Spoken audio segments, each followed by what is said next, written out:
السلام عليكم ورحمة الله وبركاته. إن الحمد لله نحمده ونستعينه ونستغفره ونعوذ بالله من شرور أنفسنا ومن سيئات أعمالنا.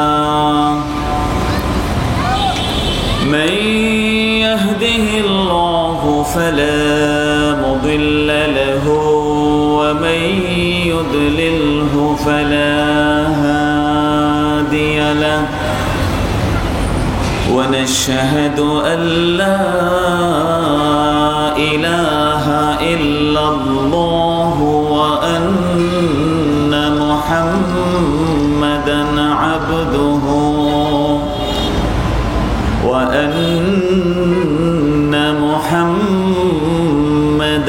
عبده ورسوله الذي أرسله بالحق بشيرا ونذيرا وداعيا إلى الله بإذنه وسراجا منيرا. أما بعد فقد قال الله تعالى في كلامه المجيد وفرقانه الحميد. أعوذ بالله من الشيطان الرجيم.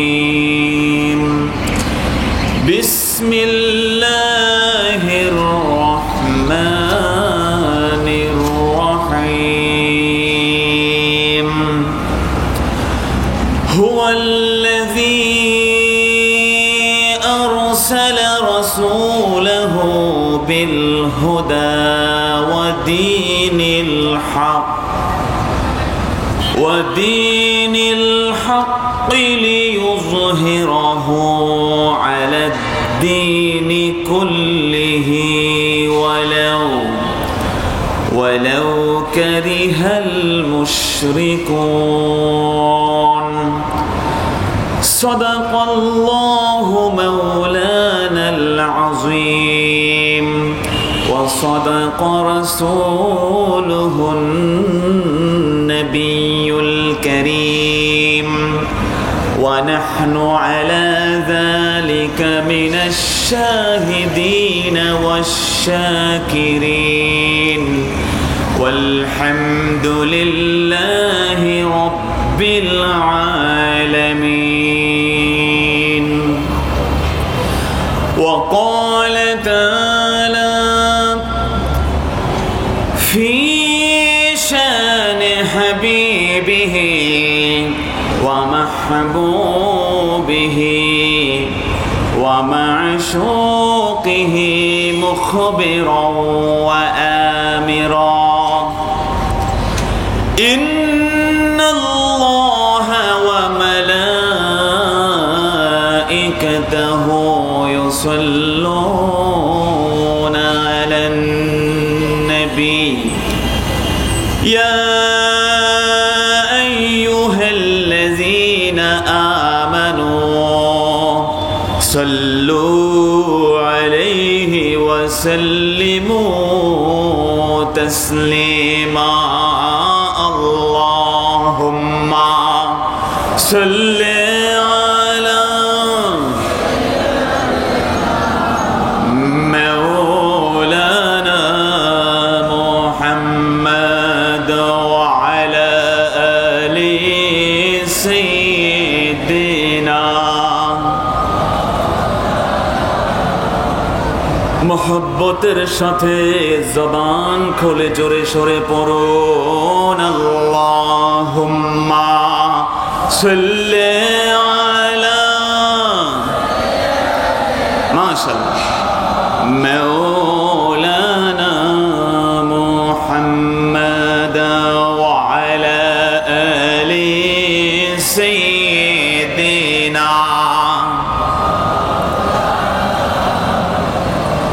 হাবিবে কিবরিয়া তুম হো ইমামে अंबिया तुम हो तुम्हें छोड़कर कहाँ जाओ बताओ या रसूल अल्लाह अल्लाहुम्मा मोहब्बत साथे सय्यिदिना मौलाना वा अला आलि सय्यिदिना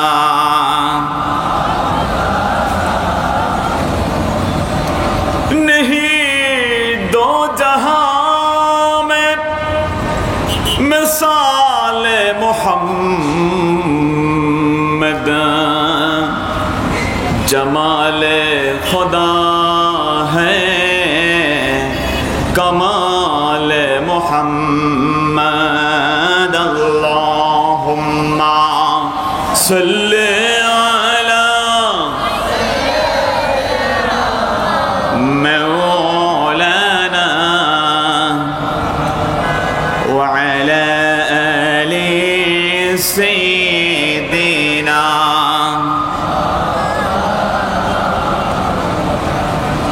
मोहब्बतेर साथे कয়েকবার जिक्र करे निन ला इलाहा इल्लल्लाह जोरे ला इलाहा इल्लल्लाह ला इलाहा हस्बी रब्बी जल्लल्लाह मा फी क़ल्बी गैरुल्लाह नूर मुहम्मद सल्लल्लाह ला इलाहा इल्लल्लाह ला इलाहा जोरे शोरे ला इलाहा इल्लल्लाह ला इलाहा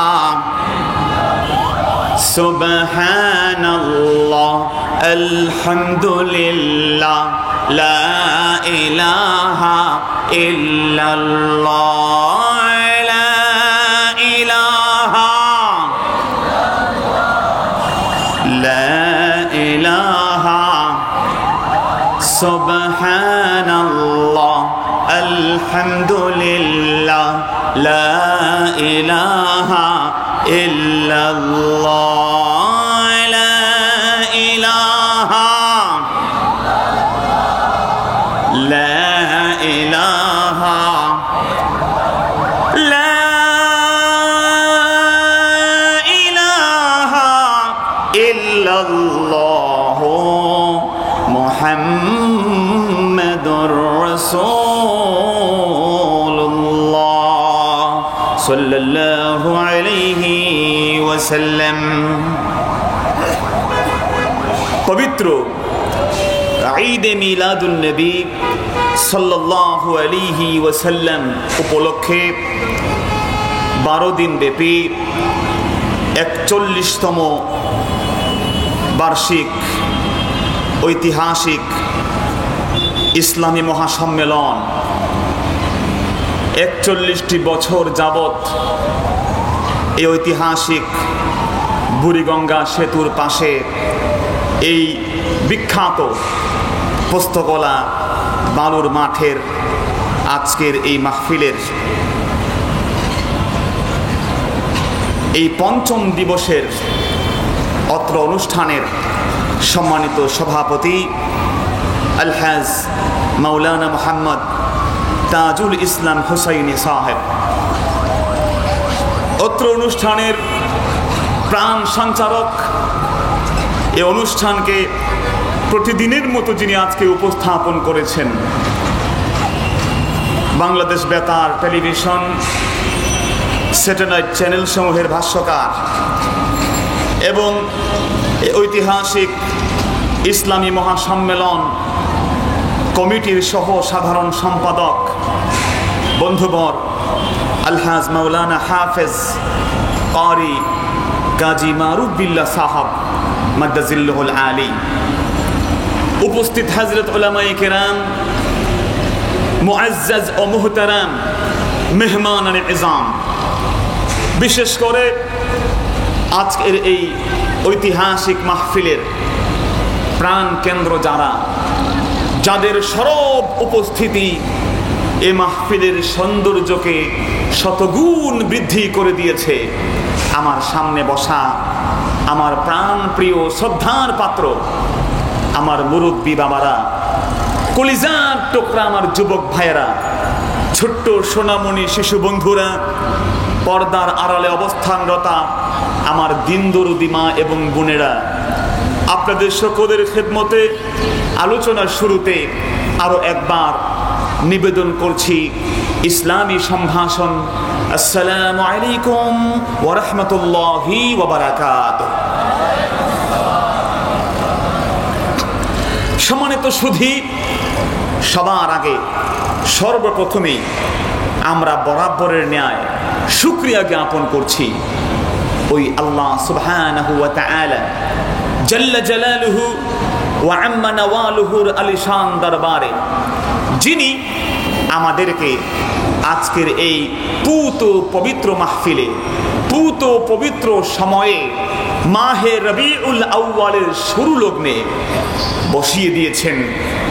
দিন ও শরীয়তের কিছু কথা শোনার মানসে নিজেদের সমস্ত ব্যস্ততাকে উপেক্ষা করে আজকের এই সুন্দর নাতিশীতোষ্ণ পরিবেশে কোনো প্রকারের ভয় ভীতি, জুলুম আর নির্যাতনের ভয়কে ব্যতি রেখে এত সুন্দর মাহফিলে যে আল্লাহ পাক আমাদেরকে বসার আসার তৌফিক দিলেন, আসুন জবান খুলে হৃদয়ের সমস্ত আবেগ, অনুভূতি আর উচ্ছ্বাসকে উজাড় করে দিয়ে, হৃদয়ের বদ্ধ কপাটকে উন্মোচন করে দিয়ে, সিংহ শার্দুলের ন্যায়, বাঘের গর্জনের ন্যায় পুরুষোচিত কণ্ঠে, সমস্বরে, সমবাক্যে, ঈমানের তেজে তেজিয়ান হয়ে, ইসলামের বলে বলিয়ান হয়ে সকলেই একবার উচ্চারণ করুন কালিমাতুশ শুকর আলহামদুলিল্লাহ। বন্ধুরা আমার, আওয়াজকে আরো উঁচু করে আল্লাহ রাব্বুল আলামিনের ফেরেশতাদেরকে সাক্ষী রেখে বুলন্দ আওয়াজে সিংহ শার্দুলের ন্যায় উঁচু আওয়াজ করে বলুন আলহামদুলিল্লাহ।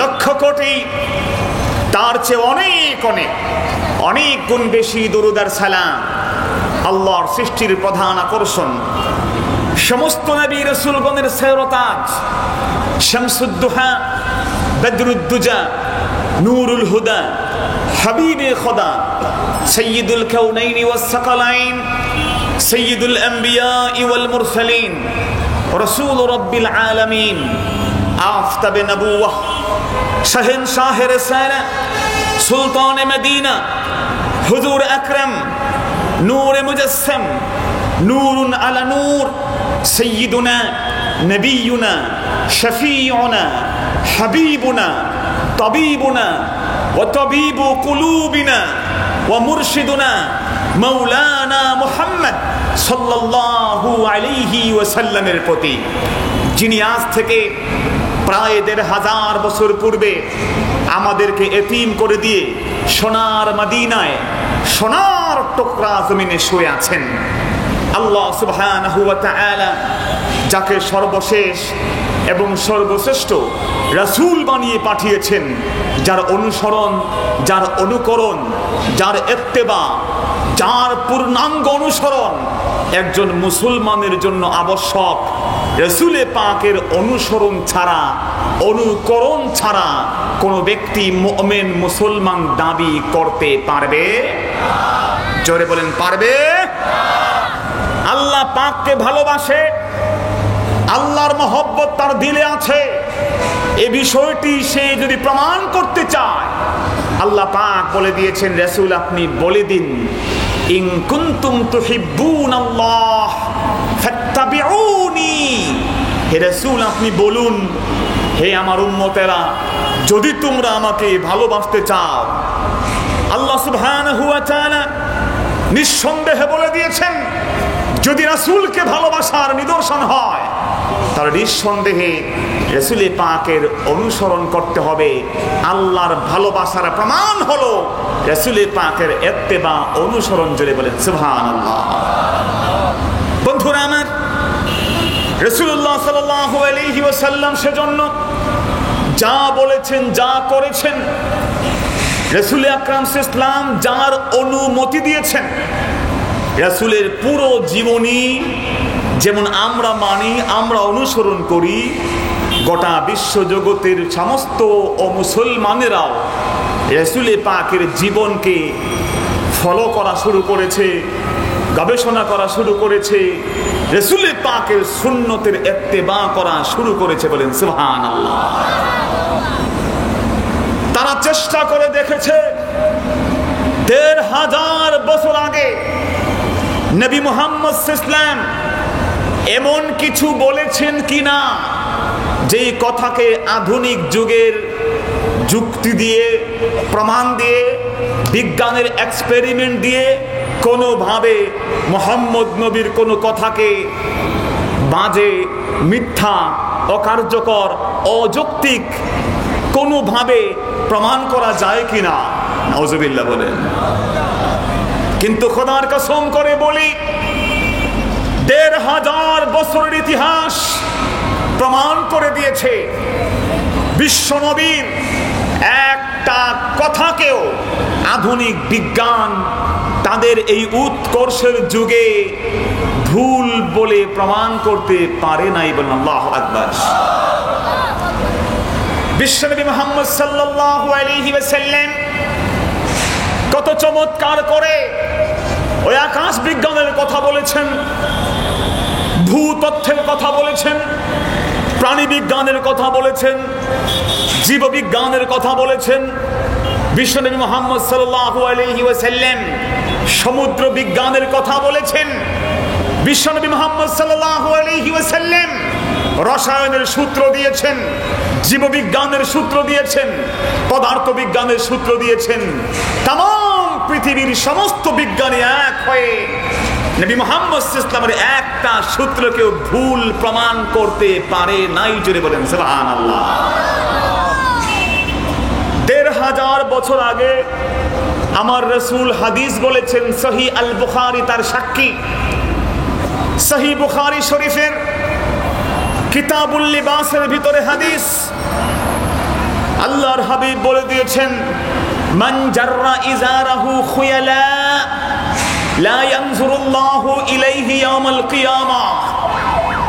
যে ব্যক্তি অহংকার ভরে, দম্ভ ভরে তার নিজের পাজামাকে, লুঙ্গিকে, জামাকে টাকনুর নিচে ঝুলাবে, আল্লাহর হাবিব বলেন কিয়ামতের দিন আমার আল্লাহ ওই বান্দার দিকে রহমতের নজর করবেন না। নাউজুবিল্লাহ বলেন।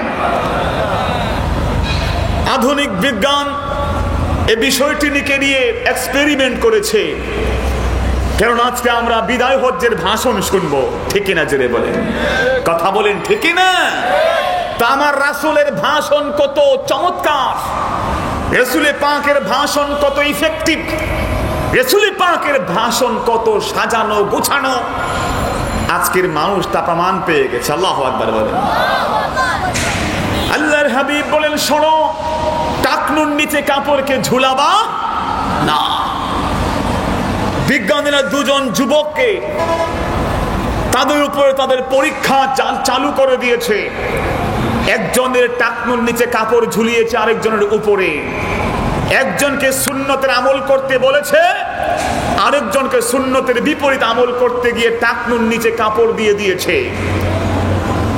বন্ধুরা আমার, মাত্র 2টা মাস এক্সপেরিমেন্ট করেছে, পরীক্ষা করেছে, নিরীক্ষা করেছে বিজ্ঞান। তারপরে তাদের ফয়সালা দিয়ে দিয়েছে, অগো আমরা খুঁজে দেখলাম মুহাম্মদ নবী যে কেবলমাত্র আখিরাতের ভয় দেখিয়েছেন তাই নয়, একজন যুবক যে তার টাকনুকে ঢেকে রাখে আর সুন্নতের আমল করে এই দুজনের ভিতরে আকাশ পাতাল তফাৎ 2টা মাসেই হয়ে গেছে। আল্লাহু আকবার বলে।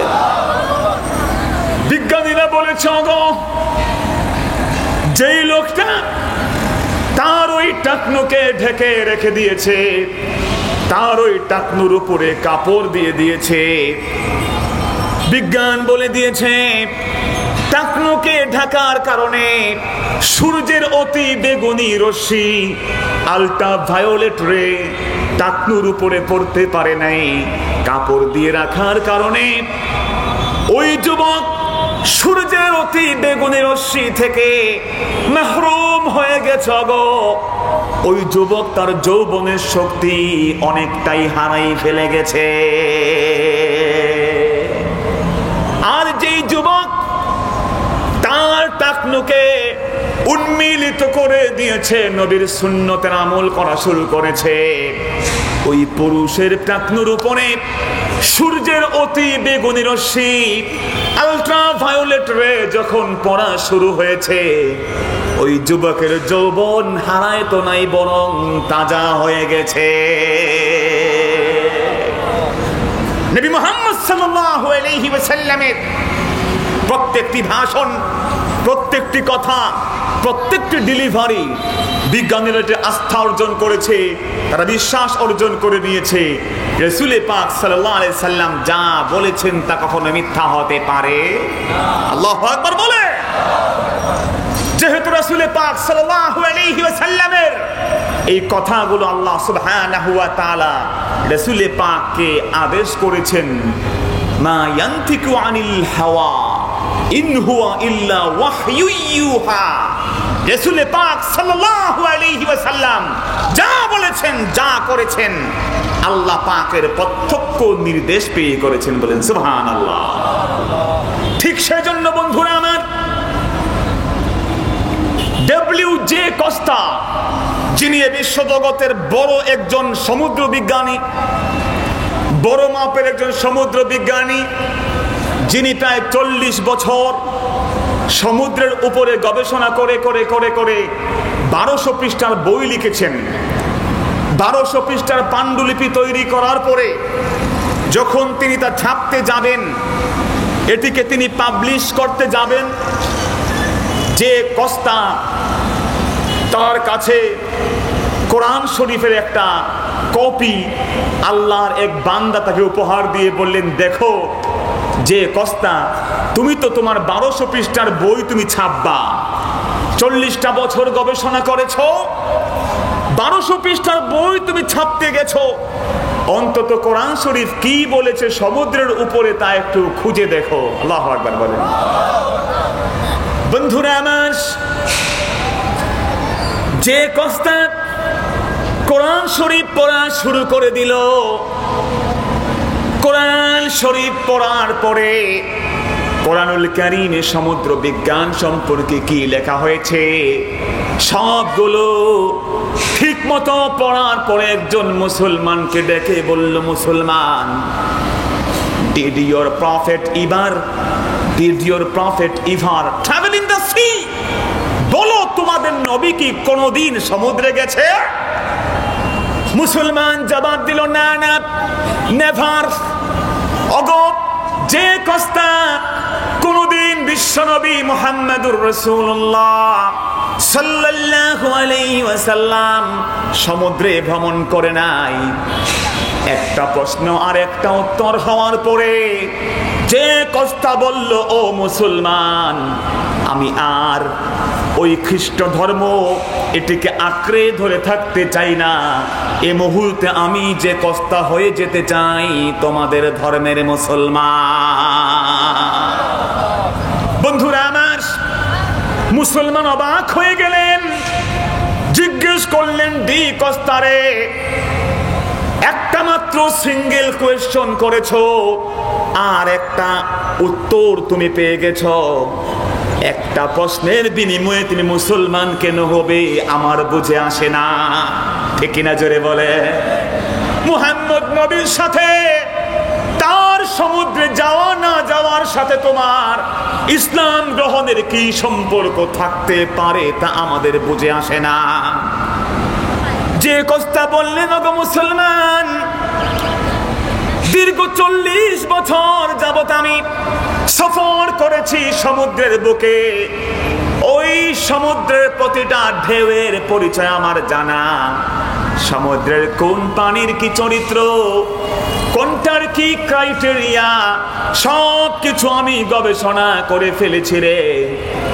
আমি যখন গবেষণা করে 1200 পৃষ্ঠার আমার থিসিস পেপার আমি ছাপতে গেলাম, কোরআন শরীফ পড়লাম, আমি দেখলাম আমার 40 বছর যাবত যা যা গবেষণা করেছি, সমস্ত গবেষণার সমস্ত তথ্যগুলো আজ থেকে 1500 বছর আগে নবী মুহাম্মদ কোরআন শরীফে তেলাওয়াত করে দিয়ে গেছে।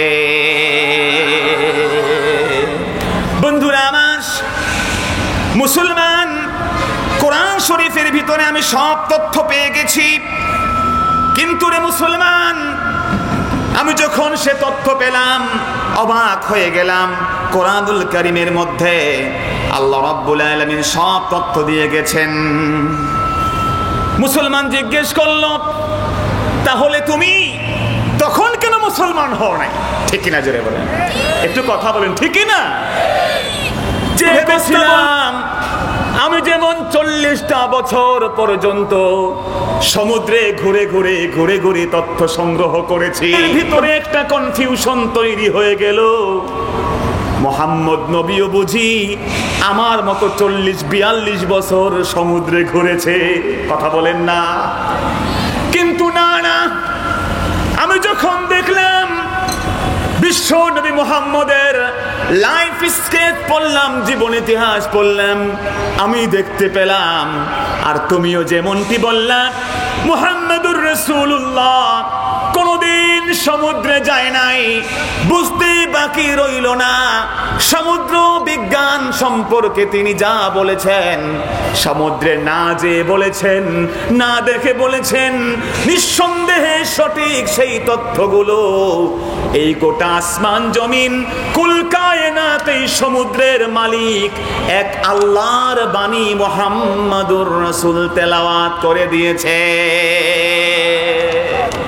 যা বলেছে আল্লাহ পাকের পক্ষ থেকে নির্দিষ্ট হয়ে নির্দেশ পেয়ে বলেছে, মুহাম্মদুর রাসূলুল্লাহর বাণী ভুল হতে পারে না। আল্লাহু আকবার বলেন।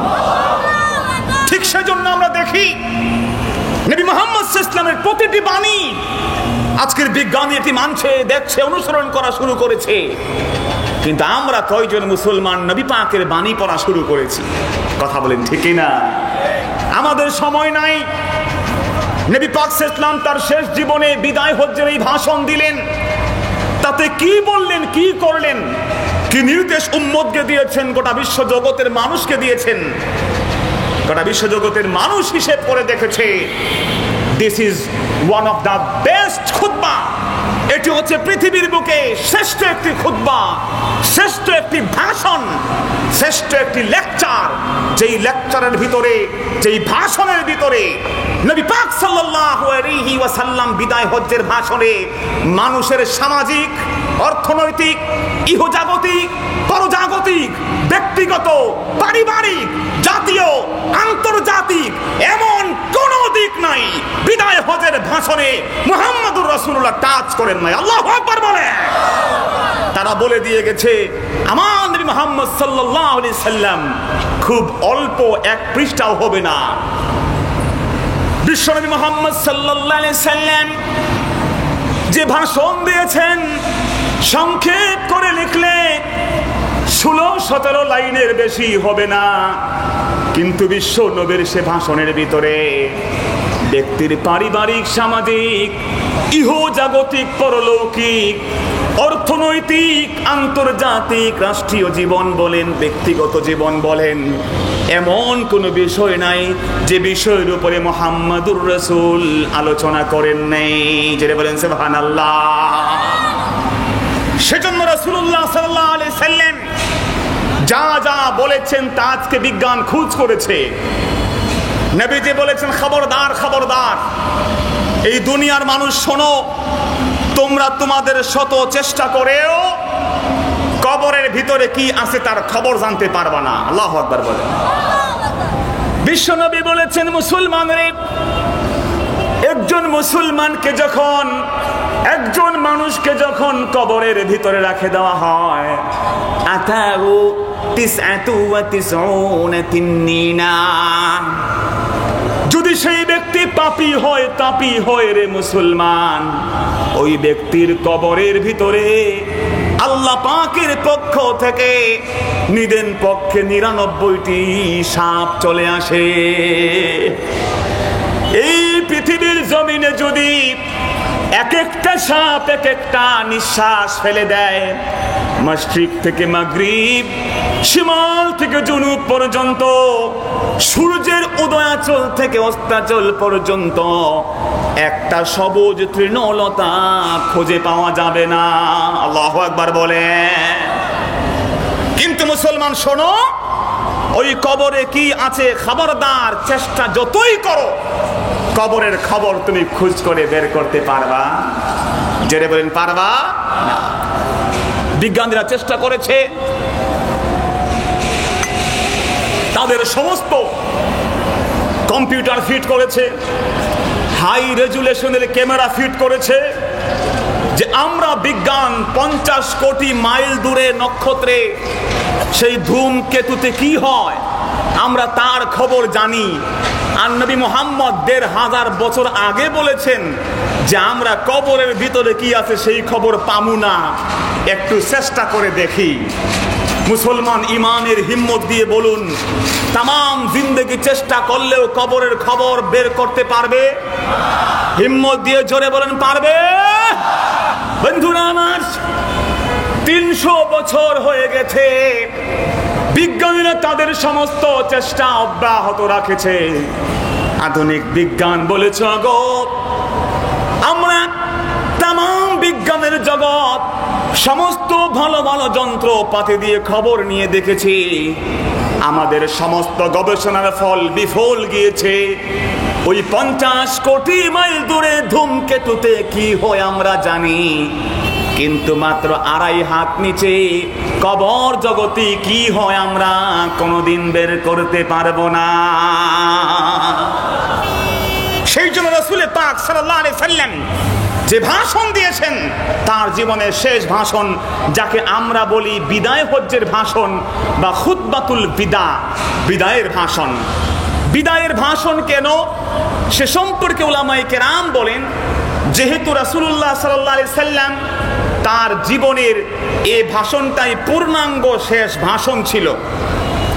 এই ভাষণের পরে রাসূলুল্লাহ সাল্লাল্লাহু আলাইহি ওয়াসাল্লাম আর কোনো ভাষণ পূর্ণাঙ্গভাবে সম্মিলিতভাবে মুসলমানদেরকে দেন নাই। এবং রাসূলুল্লাহ সাল্লাল্লাহু আলাইহি সাল্লাম তার ভাষণের ভিতরে একটা কথা বলেছেন যে আমি আর তোমাদের সাথে মনে হয় এইভাবে সম্মিলিত হতে পারবো না, মনে হয় এটি আমার জীবনের বিদায়ী ভাষণ। আল্লাহু আকবার বলেন। ভাষণের ভিতরে আল্লাহর হাবিব বলেছেন, আইয়ুহান নাস ইসমাউ মিন্নি উবাইয়িনু লাকুম ফাইন্নী লা আদরি লাআল্লি লা আলকাকুম বা'দা আমি হাযা। ও মুসলমানরা, দুনিয়ার মানুষ শোনো, কান পেতে আমার কথা শোনো, আমি তোমাদের খুলে খুলে সব বলে দেব। আমার মনে হয় আজকের দিনের পরে আর কোনোদিন তোমাদের সাথে এমন ভাবে আমি নবীর দেখা হবে না। অতএব কান পেতে শোনো। রাসূল পাকের ওই ভাষণের ভিতরে শুরু লগ্নে রাসূল আকরাম সাল্লাল্লাহু আলাইহি ওয়াসাল্লাম বিদায়ের সুর ঘন্টা বাজিয়ে দিয়েছেন, যার কারণে উলামায়ে কেরাম বলেন এই ভাষণ নবীর শেষ ভাষণ। এই ভাষণকে বিদায় হজ্জের ভাষণ নাম দেওয়া হয়েছে। আল্লাহু আকবার বলে। আল্লাহর হাবিব সাল্লাল্লাহু আলাইহি সাল্লাম এই বিদায় হজ্জের ভাষণ দিলেন কোথায়? উলামায়ে কেরাম বলেছেন রাসূল পাক বিদায় হজের ভাষণ দিয়েছেন আরাফাতের ময়দানে। কোথায় জোরে বলেন, একটু কথা বলেন, কোথায়? আরাফাতের ময়দানে, ইয়াউমে আরাফা, 9 জিলহজের দিনে। 9 জিলহজ উকুফে আরাফা, হজ যারা করেন সেখানে যান, অবস্থান করেন। আরাফা মানে চিনা, আরাফা মানে পরিচয় পাওয়া, আরাফা মানে ইন্ট্রোডাকশন হওয়া, একে অপরের সাথে পরস্পর পরিচিত হওয়ার নাম হচ্ছে আরাফা। আরাফার মানে হলো পরিচয় হওয়া। কথা বলেন, আরাফা মানে কি? পরিচয় হওয়া। আরাফা কেন নামকরণ করা হলো? উলামায়ে কেরাম দুইটা মত দিয়েছেন। একটা আমার সাথে বলেন, কয়টা মত? দুইটা। প্রথম মত হলো আরাফার নামকরণের কারণ হলো যেহেতু আল্লাহর বান্দা যে তালবিয়া পরে পরে কাফনের কাপড় সে দুটো পরে নেই, সাদা কাপড়, ঠিক কিনা জোরে বলে? হজের সময় একজন মুসলমান সেলাইবিহীন কাপড় পরিধান করে যখন আরাফার ময়দানে যায়, আমার রাসূল বলেন ওই ব্যক্তি যদি নিজের গুনাহকে চিনতে পারে, নিজের জিন্দেগির তামাম গুনাহগুলোকে সে খোঁজে খোঁজে চক্ষু বন্ধ করে আর গুনার উপরে লজ্জা অনুভব করে, শাই ফিল করে আল্লাহ রাব্বুল আলামিনের কাছে তার জিন্দেগির গুনাহগুলোর মাফ চায়, গুনাহগুলো মাফ হয়ে যাবে। শুধু তাই নয়, ওই বান্দা আরাফানের ময়দানে দাঁড়ায়া বসে ঘুমিয়ে শুয়ে দুহাত তুলে আল্লাহর কাছে যা দোয়া করবে বিফল যাবে না। কেননা মানুষ সেখানে গিয়ে তার গুনাহকে চিনতে পারে, সেজন্য এর নাম আরাফা। দ্বিতীয় কারণ বলেছেন উলামায়ে কেরাম, আরাফা মানে চিনা আর পুনরায় পরিচয়ের নাম আরাফা। যেহেতু আদম নবী 350 বা 450 বছর কাদার পরে, আল্লাহ নবী আদম 350 বা 450 বছর কান্না কাটির পরে মা হাওয়ার সাথে পুনরায় পরিচয় হয়েছিল আরাফার ময়দানে। যারা বলেন সুবহানাল্লাহ। পুনরায় আরাফার ময়দানে যেহেতু তাদের পরিচয় হয়েছে, এজন্য সেই ময়দানের নাম হচ্ছে আরাফা। সুবহানাল্লাহ বলবেন না?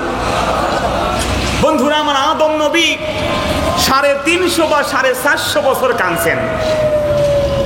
উলামায়ে কেরাম বলেন তো হয় 350 বছর হবে অথবা 450 বছর, দুইটা তো হইতে পারে না, ঠিক কিনা বলেন না? আমার সাথে বলেন, কথাগুলো বুঝলে বলেন, হয় 350 হবে না হয় 450, ঠিক কিনা বলেন? দুইটা তো হতে পারে না। এর চমৎকার একটা উত্তর দিয়েছেন আল্লামা আহমদ ইবনে মুহাম্মদ কাসতালানী রাহমাতুল্লাহি আলাইহি। বুখারী শরীফের উপরে তিনি 8 খণ্ডের প্রায় 5000 পৃষ্ঠার ব্যাখ্যা লিখেছেন বুখারী শরীফের। সুবহানাল্লাহ বলেন। আল্লামা কাসতালানী বলেন, শোনো মুসলমান, আদম নবী 350 বছর নাকি 450 বছর কেঁদেছেন তা মুখ্য উদ্দেশ্য না, বরং আদম নবী কত বেশি কেঁদেছেন সেটাই মূল উদ্দেশ্য। সুবহানাল্লাহ বলবেন না? একজন চেয়ারম্যান 5 বছর ক্ষমতায় ছিল, রাস্তাঘাট কিচ্ছু ঠিক করে নাই, বরং তার নিজের পাজারো গাড়ি দিয়ে রাস্তা কিছু ভেঙে চলে গেছে। কথা বোঝেন নাই? আরেকজন মাত্র 5 মাস ছিল টেম্পোরারি, 5 মাস সাময়িক চেয়ারম্যান ছিল, সে রাস্তাঘাট সব ঠিক করে দিয়ে গেছে। 5 বছরের মূল্য বেশি না 5 মাসের? কথা বলেন, কয় মাসে? তাহলে 5 বছর না 5 মাস সেটি মূল উদ্দেশ্য নয়। মুখ্য উদ্দেশ্য হলো কত বেশি তিনি খেদমত করেছেন। আল্লাহ নবী আদম আল্লাহর ভয়ে কেঁদেছেন, তা মূল উদ্দেশ্য নয়, বরং আদম নবী কত বেশি কেঁদেছেন তা মূল উদ্দেশ্য। উলামায়ে কেরাম আল্লামা কাসতালানী বলেন, শোনো, আদম কত বেশি কেঁদেছে তা বুঝার আগে তোমাকে নূহ নবীর কান্নার ইতিহাস জানতে হবে। আল্লাহ নবী নূহ, নাহা ইয়া নূহ মানে কান্না করা, নাহা ইয়া নূহ মানে কি জুড়ে বলেন? কান্না করা। 950 বছর আল্লাহর প্রেমে নবী নূহ কেঁদেছেন। সুবহানাল্লাহ বলেন। আল্লামা কাসতালানী বলেন, শোনো, তাম দুনিয়ার মানুষ আদম নবী থেকে নিয়ে কিয়ামত পর্যন্ত যত কেঁদেছে, কাঁদছে আর কাঁদবে, তামাম পৃথিবীর সমস্ত মানুষের সব চোখের অশ্রু যদি এক করে দাও মানুষ, কোনদিন নূহ নবীর চোখের অশ্রুর সমান হবে না। বন্ধু, কান্না কত মারাত্মক জিনিস শোনো। আমার নবী বলেন, যদি আল্লাহর ভয়ে কাঁদতে পারো, আল্লাহর জাহান্নাম তুমি বান্দার উপরে হারাম হইয়া যাবে। যদি একটা গাভীর দুধ তার স্তন থেকে বের করা হয়, নবীজি বললেন তা যেমন আবার ফিরিয়ে দেওয়া যায় না। যায় নাকি বলেন? জোরে বলেন, যায় নাকি? বিজ্ঞানীরা এটা নিয়েও পরীক্ষা করেছে। তারা বলেছেন, নবী মুহাম্মদ সাল্লাল্লাহু আলাইহি ওয়াসাল্লাম ১৫০০ বছর আগে বলেছেন দহিত দুগ্ধ ফিরাই দেওয়া যায় না। তো আমাদের তো নতুন নতুন ইনস্ট্রুমেন্ট আছে, আমাদের নতুন নতুন বিভিন্ন এক্সপেরিমেন্টাল যন্ত্র আছে, দেখি তো একটা দুধ স্তন থেকে বের হওয়ার পরে গাভীর আবার ফিরাই দিতে পারি কিনা। আল্লাহর কসম করে বলি বন্ধু, বছরের পর বছর বিজ্ঞান দহিত দুগ্ধকে ফিরাই দেওয়ার জন্য চেষ্টা করেছে। এক ফোঁটা দুধকে দহন করার পরে আবার ফিরাই দিতে পারে না। নবীজি বলেছেন, শোনো না আমার উম্মত, যদি তুমি আল্লাহর ভয়ে কাঁদো, নবীর মহব্বতে কাঁদো, চোখের পানি জমিনে ফেলো, আমি রাসূল বলে দিলাম দহিত দুগ্ধ যেমন আবার স্তনে ফিরাই দেওয়া যায় না, আল্লাহর জাহান্নাম থেকে তুমি কান্নার কারণে তেমন বের হয়ে যাবা, জাহান্নামের ফেরেশতা তোমাকে ঠেলে জাহান্নামে ফেরত দিতে পারবে না। নূহ নবী কত কেঁদেছেন, তামাম পৃথিবীর মানুষের চোখের অশ্রু এক করলে নূহ নবীর চোখের অশ্রুর সমান হবে। একটু জোরে বলেন, হবে। আল্লামা কাস্তালানি বলেন, তামাম পৃথিবীর সমস্ত মানুষের চোখের জল আর নূহ নবীর চোখের অশ্রু যদি এক করে দাও, খোদার কসম আদম নবীর চোখের অশ্রুর সমান হবে না। সুবহানাল্লাহ বলতে ইচ্ছে হলো না? আরো জোরে বলেন সুবহানাল্লাহ। কত বেশি কেঁদেছেন তারা, চোখের অশ্রু ফেলেছেন। তো এত অশ্রু ফেলার পরে আল্লাহ যখন তাকে মাফ করলেন, দেখা হলো মা হাওয়ার সাথে, তার প্রাণের স্ত্রীর সাথে দেখা হলো 350 বা 450 বছর পরে। যেইখানে দেখা হয়েছে সেই জায়গার নাম আরাফা। আল্লাহু আকবার বলেন। নবীজি আমার সে আরাফাতের ময়দানে জাবালে রহমতের অনুচ্ছেদ টিলা, অল্প একটু উঁচু, 100 ফিটও হবে না, এমন একটি উঁচু টিলায় আল্লাহর হাবিব উঠলেন। উঠে সাহাবায়ে কেরামদের উদ্দেশ্যে বক্তব্য দিলেন একটু উঁচু জায়গায়। ঠিক কিনা জোরে বলেন? আমরা যেমন একটু উঁচু জায়গায় উঠে কথা বলি যাতে করে আপনাদের সাথে আই কনট্যাক্ট হয়। রাসূলুল্লাহ সাল্লাল্লাহু আলাইহি ওয়াসাল্লাম এই পৃথিবীর ইতিহাসে শ্রেষ্ঠ একজন শিক্ষক ছিলেন। আল্লাহু আকবার বলেন। আরো জোরে আল্লাহু আকবার। পৃথিবীর শ্রেষ্ঠ শিক্ষক রাসূল পাক সাল্লাল্লাহু আলাইহি ওয়াসাল্লাম বলে দিয়েছেন, আমি হচ্ছি তোমাদের জন্য বাবা যেমন সন্তানের জন্য। সুবহানাল্লাহ বলেন। আমি তোমাদেরকে শিক্ষক হিসেবে প্রেরিত হয়েছি। বিশ্বনবী সাল্লাল্লাহু আলাইহি ওয়াসাল্লাম সে শিক্ষার মেথড শিখিয়েছেন, যে শিক্ষার মেথড হলো উস্তাদ একটু উঁচু জায়গায় থাকবে আর ছাত্ররা একটু নিচু জায়গায় থাকবে। আল্লাহু আকবার বলেন। তো আমি তো আপনাদের উস্তাদ না, কিন্তু ওয়াজ নসিহতের সৌন্দর্যের জন্য আমি আপনার ছেলে সন্তান হলেও একটু উঁচু জায়গায় বসে কথা বলছি, যাতে করে দূর দূরান্ত থেকে আপনি আমাকে দেখতে পারেন, আমার এই চোখের মুখের এক্সপ্রেশনটা কিছু খেয়াল করতে পারেন। ঠিক না যারা বলেন? আল্লাহ নবী উঠে ডাক দিলেন, রে বন্ধুরা আমার, 1,24,000 নবীর সাহাবী সেই ময়দানে উপস্থিত ছিলেন। 1,24,000 নবীর সাহাবী, বিশাল একটা মাহফিল। ঠিক না বলে? আপনারা কয়েক হাজার মানুষ, যদি এখন কথা বলি মাইক ছাড়া, আমি নিজেও শুনবো কিনা সন্দেহ আছে। ঠিক কিনা বলেন? যেইভাবে গাড়ির হর্ন চলছে, ড্রাইভাররা চান্স হলেই তো মনে করেন মুদ্রা দোষ অনেকের আছে, হর্ন না দিলে মনে করেন তার গাড়ি চালানো হয় না, ঠিক কিনা বলে? বিনা কারণে একটা হর্নে চাপ দেয়, এটা অভ্যাস হয়ে দাঁড়িয়েছে আমাদের দেশের জন্য। বন্ধুরা আমার, রাসূল বলে দিয়েছেন ইজা উল মুসলিমি হারাম, বিনা কারণে অন্য মুসলমানকে কষ্ট দেওয়া হারাম। আল্লাহু আকবার বলে। বন্ধুরা আমার, মাইক সেদিন ছিল না, বিশ্বনবী ভাষণ দিলেন, 1,24,000 নবীর সাহাবী ডানে বামে সামনে পিছনে।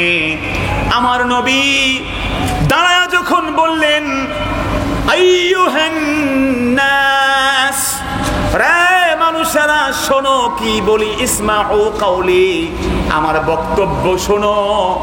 নবীর মুজিজা কত বিশাল।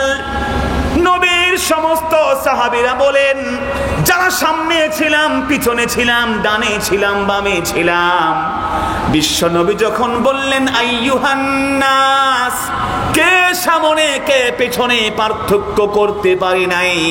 আমরা যারা পেছনেও ছিলাম, নবীর বক্তব্য সমানভাবে নিজের কানে শুনতে পেয়ে গেলাম।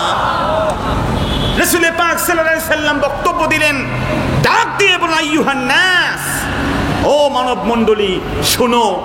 বলেন নাই আইয়ুহাল মুমিনুন, বলেন নাই আইয়ুহাল মুসলিমুন, বলেন নাই ইয়া আইয়ুহাল্লাযিনা আমানু, বলেন নাই ইয়া আসহাবি, ও মুসলমানরা, ও মুমিনরা, ও আমার সাহাবীরা, ও হে যারা ঈমান এনেছো, বলেন নাই, বললেন আইয়ুহান নাস, রে মানুষেরা শোনো। আল্লাহু আকবার বলে। সেজন্য আল্লাহর হাবিব বলেন, শোনো, এই পৃথিবীর বুকে যত নবী রাসূল আমার আগে প্রেরিত হয়েছেন, তারা এক একজন কোন এলাকার নবী ছিলেন, কেউ কোন ভাষার নবী ছিলেন, কেউ কোন গ্রামের নবী, কোন দেশের নবী, কেউ কোন জাতির নবী ছিলেন, বর্ণের নবী ছিলেন। কিন্তু শুনো রে আমার উম্মতেরা, বুইসতু লিন-নাসি আম্মা, আমি নবী কোন ভাষার নয়, কোন গোত্রের নয়, কোন সম্প্রদায়ের নয়, আমি রাসূল গোটা মাখলুকাতের নবী। আল্লাহ রাব্বুল আলামিন জানা দিলেন, ওয়ামা আরসালনাকা ইল্লা রাহমাতাল লিল আলামিন। আল্লাহু আকবার বলে। বন্ধু, সকলের জন্যই তুমি রহমত। সেই জন্য আমার হাবিব, আমার দোস্ত যখন বিশ্ব নবী যখন হাঁটেন চলে, লামিন হাজারিন ওয়ালা বিশহাজার, নেই এমন কোন গাছের পাতা, নেই জঙ্গলের ভিতরে পড়ে থাকা পাথর। বিশ্ব নবী যেই পথে চলেন, সেই পথে আমার নবীর মাথার উপরে মেঘের খণ্ডগুলো সূর্য থেকে বাঁচার জন্য ছায়া দিয়ে দিয়ে সামনে চলে। নবী যখন পথ চলেন, ওই জঙ্গলের পাশে দাঁড়িয়ে থাকা গাছগুলো তাদের সমস্ত পাতাগুলোকে ফেলিয়ে দিয়ে বিশ্ব নবীকে সালাম দেয়। জঙ্গলের পথে থাকা পাথরগুলো পাহাড়ের গা বেশে জড়িয়ে থাকা পাথরগুলো আমার নবীর সম্মানে সাজদায় পড়ে যায়। এত সুন্দর নবীজি আমার ভাষণ দিতেন উঁচু জায়গায়, বলছি না আগে, কথা বলেন, উঁচু জায়গায় ভাষণ দিতেন কিনা? ঠিক তেমনি যখন রাসূল পাক মদিনাতুল মুনাওয়ারায় মসজিদের নববীতে মিম্বর তখনও তৈরি হয় নাই, রাসূল পাক করতেন কি, একটা মরা কাঠের টুকরা, ওই কাঠের টুকরাকে ভর দিয়ে রাসূল পাক ভাষণ দিতেন। সাহাবায়ে কেরাম বললেন, হুজুর আপনার তো এইভাবে বক্তব্য দিতে কষ্ট হয়, আমরা আপনার জন্য কাঠের সুন্দর একটা, আমরা কি বলে এমন মেহরাব বানাই, একটা মিম্বর বানাই, যার উপরে বসে আপনি চেয়ারে বসে বক্তব্য দিবেন। রাসূল রাজি হলেন। সাহাবায়ে কেরাম সুন্দর একটা চেয়ার বানালেন। আমার রাসূল বললেন, ওগো এতদিন তো ওই কাঠের উপরে ভর দিয়ে বক্তব্য দিতাম, এখন তো উঁচু একটা চেয়ার তৈরি হয়েছে, এটাকে উঠাইয়া ফেলে দাও। বন্ধুরা আমার, সহিহ বুখারী শরীফের হাদিস, আল্লাহ নবী সাল্লাল্লাহু আলাইহি সাল্লাম যখন ওই কাঠের টুকরাকে উঠায়া দিতে বললেন।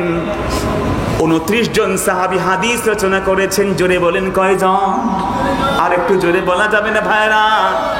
29 জন সাহাবী হাদিস রচনা করেছেন। বিশ্ব নবী যখন নাকি আল্লাহর নবীর আদেশে ওই মরা কাঠের টুকরাকে উঠাই ফেলে দেওয়া হলো, ছোট্ট বাচ্চা যেমনি ভাবে গুনগুন করে কাঁদে, 29 জন সাহাবী বলেন আমাদের নিজ কানে কর্ণকুহরের ভিতরে নবীর বিরহের কান্না কাঠের ভিতর থেকে শুনতে পেয়ে গেলাম। অবাক হয়ে গেলাম। নবীজি আমার দয়ার নবী কাঠের টুকরাকে কোলে নিলেন। সন্তানকে যেমন মা প্রবদ দেয়, আদর করে তাকে সান্ত্বনা দেয়, স্যাটিসফ্যাকশন দিয়ে দেয়, নবীজি আমার বললেন কাঠের টুকরা কেন কাঁদিস আমাকে বল। কাঠের টুকরার জবান খুলে গেল। আল্লাহু আকবার বলে। কাঠের টুকরা বলল নবী গো, দীর্ঘদিন পর্যন্ত আপনার জেসেম মোবারকের নুরানি স্পর্শ আমি পেয়েছি। আজকে নতুন একটা চেয়ার তৈরি হয়ে গেছে বিধায় আমি অধম কাঠের টুকরাকে ছেড়ে ছুড়ে দিলেন। আপনার বিরহের যাতনা সইতে না পেরে আমি কান্না জুড়ে দিয়েছি। আমার রাসূল বললেন তুই কি চাস? ইন তুরিদ আন্নী সাআগুরিসুক, আমি তোমাকে এখনই জমিনে ঢুকায়া দেব। আমি রাসূলের হাতের বরকতে তুমি জিন্দা হয়ে যাবা, ফল হবে, ফুল হবে। মুসলমানরা কিয়ামত পর্যন্ত তোমার ফল ফুল খাবে। আল্লাহু আকবার বলেন। এটি চাস না তুরিদু আন তাকুনা মাইয়া ফিল জান্নাহ, নাকি তুই আমার সাথে জান্নাতে যেতে চাস? আল্লাহু আকবার বলেন। কাঠের টুকরা বলল হুজুর গো, দুনিয়ার জিন্দেগি চাই না, চাই না, আমি আপনার সাথী হয়ে জান্নাতে চলে যেতে চাই। রাসূল বললেন আমি তোকে কথা দিলাম, এই কমিটমেন্ট দিয়ে দিলাম বন্ধু, তুই কাঠের টুকরাকে না দিয়ে না নিয়ে আমি জান্নাতে যাব না। সাহাবায়ে কেরাম বলেন বিশ্বাস হয়ে গেল যদি সেদিন আমার নবী যেই কাঠের টুকরা কাঁদতে কাঁদতে ফেটে গিয়েছিল, নিজের হাত দিয়ে যখন স্পর্শ করেছেন আবার সে জোড়া লেগে গেছে, নবীজি যদি তাকে ভালোবাসার স্পর্শ না বুলাতেন কিয়ামত পর্যন্ত সমস্ত উম্মতে মুহাম্মদী ওই কাঠের টুকরার কান্নার আওয়াজ শুনতে পেয়ে যেত। বন্ধুরা আমার, সেই নবী মুহাম্মদ সাল্লাল্লাহু আলাইহি সাল্লাম ডাক দিলেন আইয়ুহান নাস। আল্লাহু আকবার বলে। সেই জন্য তো বিজ্ঞানীরা কয় যে আমরা দেখেছি ইসলাম is one of the unique religion of the world. পৃথিবীর এমন একটা চমৎকার ধর্ম যে ধর্মের কৃষ্টি কালচার, যে ধর্মের সংস্কৃতি মানতে হলে পৃথিবীর যে কোনো মানুষ ইসলামকে মানতে পারে। আল্লাহু আকবার বলেন। পৃথিবীর বুকে বৌদ্ধ ধর্ম বলেন, খ্রিস্টান ধর্ম বলেন, এই পৃথিবীর বুকে হিন্দু ধর্ম বলেন, ইহুদি ধর্ম বলেন, বন্ধুরা আমার, তাদের নামাজ পড়তে হলে ইবাদতের জায়গায় যেতে হবে। ঠিক না জোরে বলেন? কোন হিন্দু তার ওই যেই সমস্ত পূজা দেওয়া হয় মন্দিরে না গেলে তার ইবাদত হবে না। কোন একজন খ্রিস্টান তার সেই চার্চে না গেলে তার ইবাদত হবে না, ওই কানিসার ভিতরে তাকে যেতে হবে। একজন বৌদ্ধকে প্যাগোডায় যেতে হবে, একজন ইহুদিকে তার সিনাগোগে যেতে হবে, তা না হলেও ইবাদত কবুল হবে না। কিন্তু এই জগতের বুকে ইসলাম আর মুসলমানের ধর্ম এমন, মুসলমান জমিনের যেই জায়গাতে আল্লাহকে সেজদা করে দেবে ওই জমিন তার মসজিদ হয়ে কবরে হাসরে তার জন্য সুপারিশ করে বসবে। জুইলাত লিয়াল আরদু কুল্লুহা মাসজিদা, আমার রাসূল বলেছেন গোটা জগৎকে মুসলমানদের জন্য মসজিদ বানানো হয়েছে। আল্লাহু আকবার বলে। এই জন্য মুসলমান কেমন মুসলমান বুঝতে হবে যে রাসূল আকরাম সাল্লাল্লাহু আলাইহি সাল্লাম ভাষণে ডাক দিয়ে বললেন আইয়ুহান নাস, মানুষেরা শোনো। যে বলবেন না সুবহানাল্লাহ। নবীজি বলেন নাই আইয়ুহাল মুমিনুন, কেবল মুমিন মুসলমান না। সেজন্য জাপানের বিজ্ঞানীরা তারা চিন্তা করেছে আমরা কেবল আমাদের ধর্মের গবেষণা কেন, মুহাম্মদ নবীকে নিয়ে একটু গবেষণা করি। সুবহানাল্লাহ বলেন। মুহাম্মদ নবী কি কি কইছে দেখি তো একটু গবেষণা করে। আল্লাহু আকবার বলে। জাপানের মানুষ প্রতি ঘন্টায় একটা স্ট্যাটিস্টিক, একটা পরিসংখ্যান বলে এই পৃথিবীর বুকে সবচেয়ে ভয়ঙ্কর ডেঞ্জারাস রেট অফ সুইসাইড, পৃথিবীর বুকে আত্মহত্যা করে বেশি মারা যায় যেই দেশ সেই দেশ হচ্ছে জাপান। নাউজুবিল্লাহ বলেন। প্রতি ঘন্টায়, কেউ বলেছেন প্রতি মিনিটে তা কমে এসেছে। প্রতি মিনিটে 4 জন মানুষ সুইসাইড করে মারা যায়। নাউজুবিল্লাহ বলেন। তারা মিটিং করলো, সিটিং করলো যে আমরা কেমনে সুইসাইড রেট কাটাতে পারি, কিভাবে মানুষ আত্মহত্যা থেকে বাঁচানো যায়। তাদেরকে আমরা বসে গবেষণা করে দেখব কেমনে বাঁচানো যায়। বন্ধুরা আমার, এই গবেষণা করতে গিয়ে জাপানের 50 জন বিজ্ঞানী লিখে দিয়েছে স্ট্যাম্পের উপরে, আমরা এমন একটা পদ্ধতি পেয়েছি, মেথড পেয়েছি, যেই মেথড ফলো করলে পৃথিবীর কোন মানুষ, অন্তত জাপানের অতি ভক্ত যারা নাকি খুব বেশি সুইসাইড করে, তারা কোনোদিন আর সুইসাইড করবে না। আল্লাহু আকবার বলে। 50 জন বিজ্ঞানী চ্যালেঞ্জ ছুড়ে দিয়েছে। তারা বলেছে এই মেথড পালন করলে, তারপরে কেউ যদি সুইসাইড করে, আমরা 50 জন বিজ্ঞানী ফাঁসির কাস্টে ঝুলতে রাজি আছি। আল্লাহু আকবার বলে। জাপানের গভর্নমেন্ট বলল কি সেই পন্থা? জাপানের বিজ্ঞানীরা বলল, গো আমরা আমাদের সমস্ত গবেষণা করে দেখেছি, এই পৃথিবীর বুকে যদি কোনো মানুষ, বিশেষ করে জাপানের আত্মহত্যা প্রবণ মানুষগুলো, যদি দুপুরের পরে, দুপুর বেলা খাবার খাওয়ার পরে, লাঞ্চ করার পরে কিছুটা সময় বিছানায় আরাম করে কাইলুলা করে, আল্লাহু আকবার বলেন। কি করে জোরে বলে? কাইলুলা। জোহরের খাবারের পরে একটু সময় বিছানায় আরাম করার নাম হচ্ছে কাইলুলা। আল্লাহু আকবার বলে। আমার রাসূল কাইলুলা করতেন। বিশ্বনবীর শ্যামল গুলোকে জাপানের বিজ্ঞান বলে দিয়েছে, নবী যেমন কাইলুলা করতেন, তার সাহাবীদেরকে কাইলুলা করতে বলেছেন।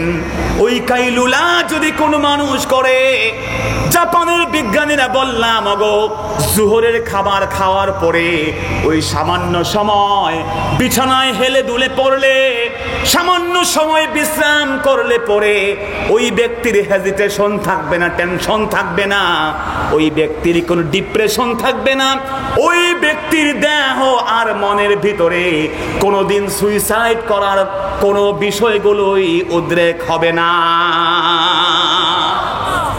সম্মানিত সুধী ভাইয়েরা আমার, রাসূল আকরাম সাল্লাল্লাহু আলাইহি সাল্লাম সেজন্য যে কথাগুলো বলেছেন, তাম পৃথিবীর মানুষ এগুলো মানতে সহজেই পারে। আল্লাহু আকবার বলেন। নবীজি বলেছেন সিঙ্গা লাগাও। আজকে আমেরিকাতে, ব্রিটেনের বুকে ব্যাঙের ছাতার মতো সিঙ্গা লাগানোর হসপিটাল তৈরি হয়েছে। দূষিত রক্ত প্রতি মাসে 1-2 বার বের করে দেয়। তারা বলেছে এই পৃথিবীতে দাঁতের রোগের জন্য এর চেয়ে বড় চিকিৎসা পৃথিবীতে নাই। আল্লাহু আকবার। আল্লাহর রাসূল ডাক দিয়ে বললেন, আইয়ুহান নাস, রে দুনিয়ার মানুষ শোনো, কান পেতে শোনো, আমি যা বলি শোনো। আমার মনে হয় আমি তোমাদের সাথে আজকের পরে আর কোনোদিন মিলিত হতে পারবো না। আল্লাহু আকবার বলে।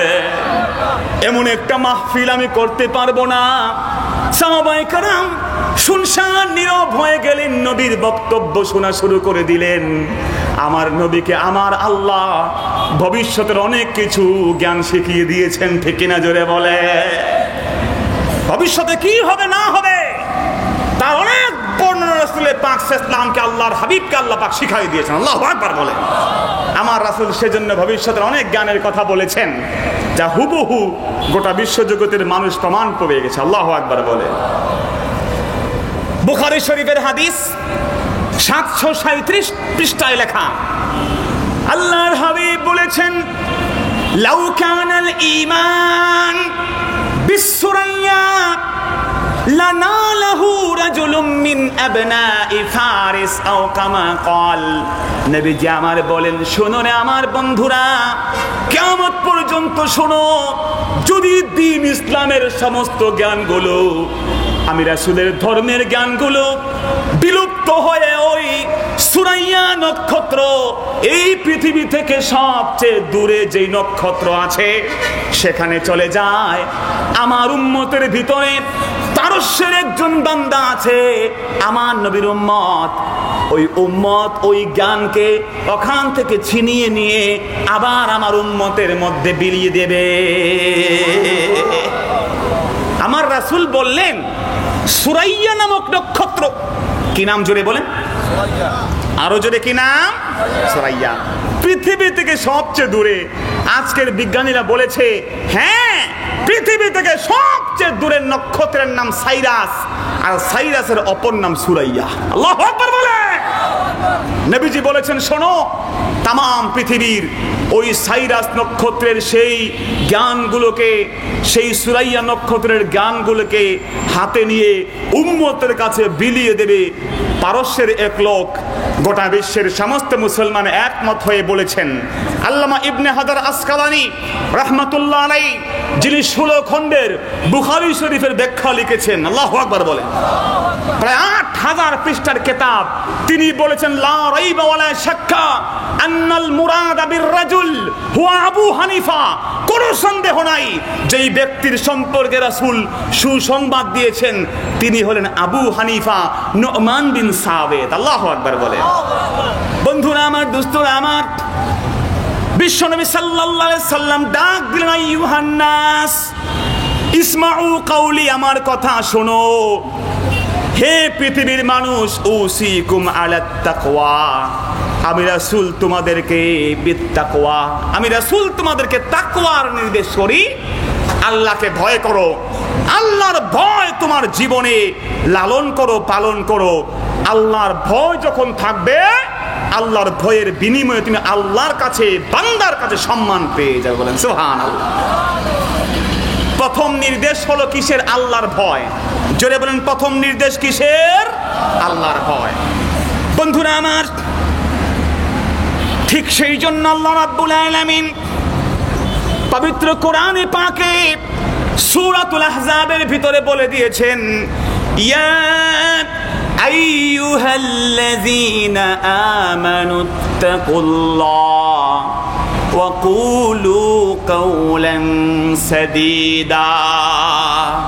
ওরে কারা আছো মুসলমান, আল্লাহকে ভয় করো, আর তোমার ভিতর যখন ভালো হয়ে যাবে, আল্লাহর ভয় তৈরি হয়ে যাবে, আর আল্লাহ পাকের উদ্দেশ্যে সঠিক কথা বলো, মিথ্যা কথা বলো না।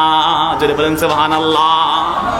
আল্লাহর ভয় যখন বান্দার অন্তরে থাকবে, পৃথিবী তার, এই গোটা বিশ্ব জগতের সমস্ত সম্পদ, সমস্ত সাম্রাজ্য তার পায়ে এসে লুটিয়ে পড়বে। আল্লাহু আকবার বলে।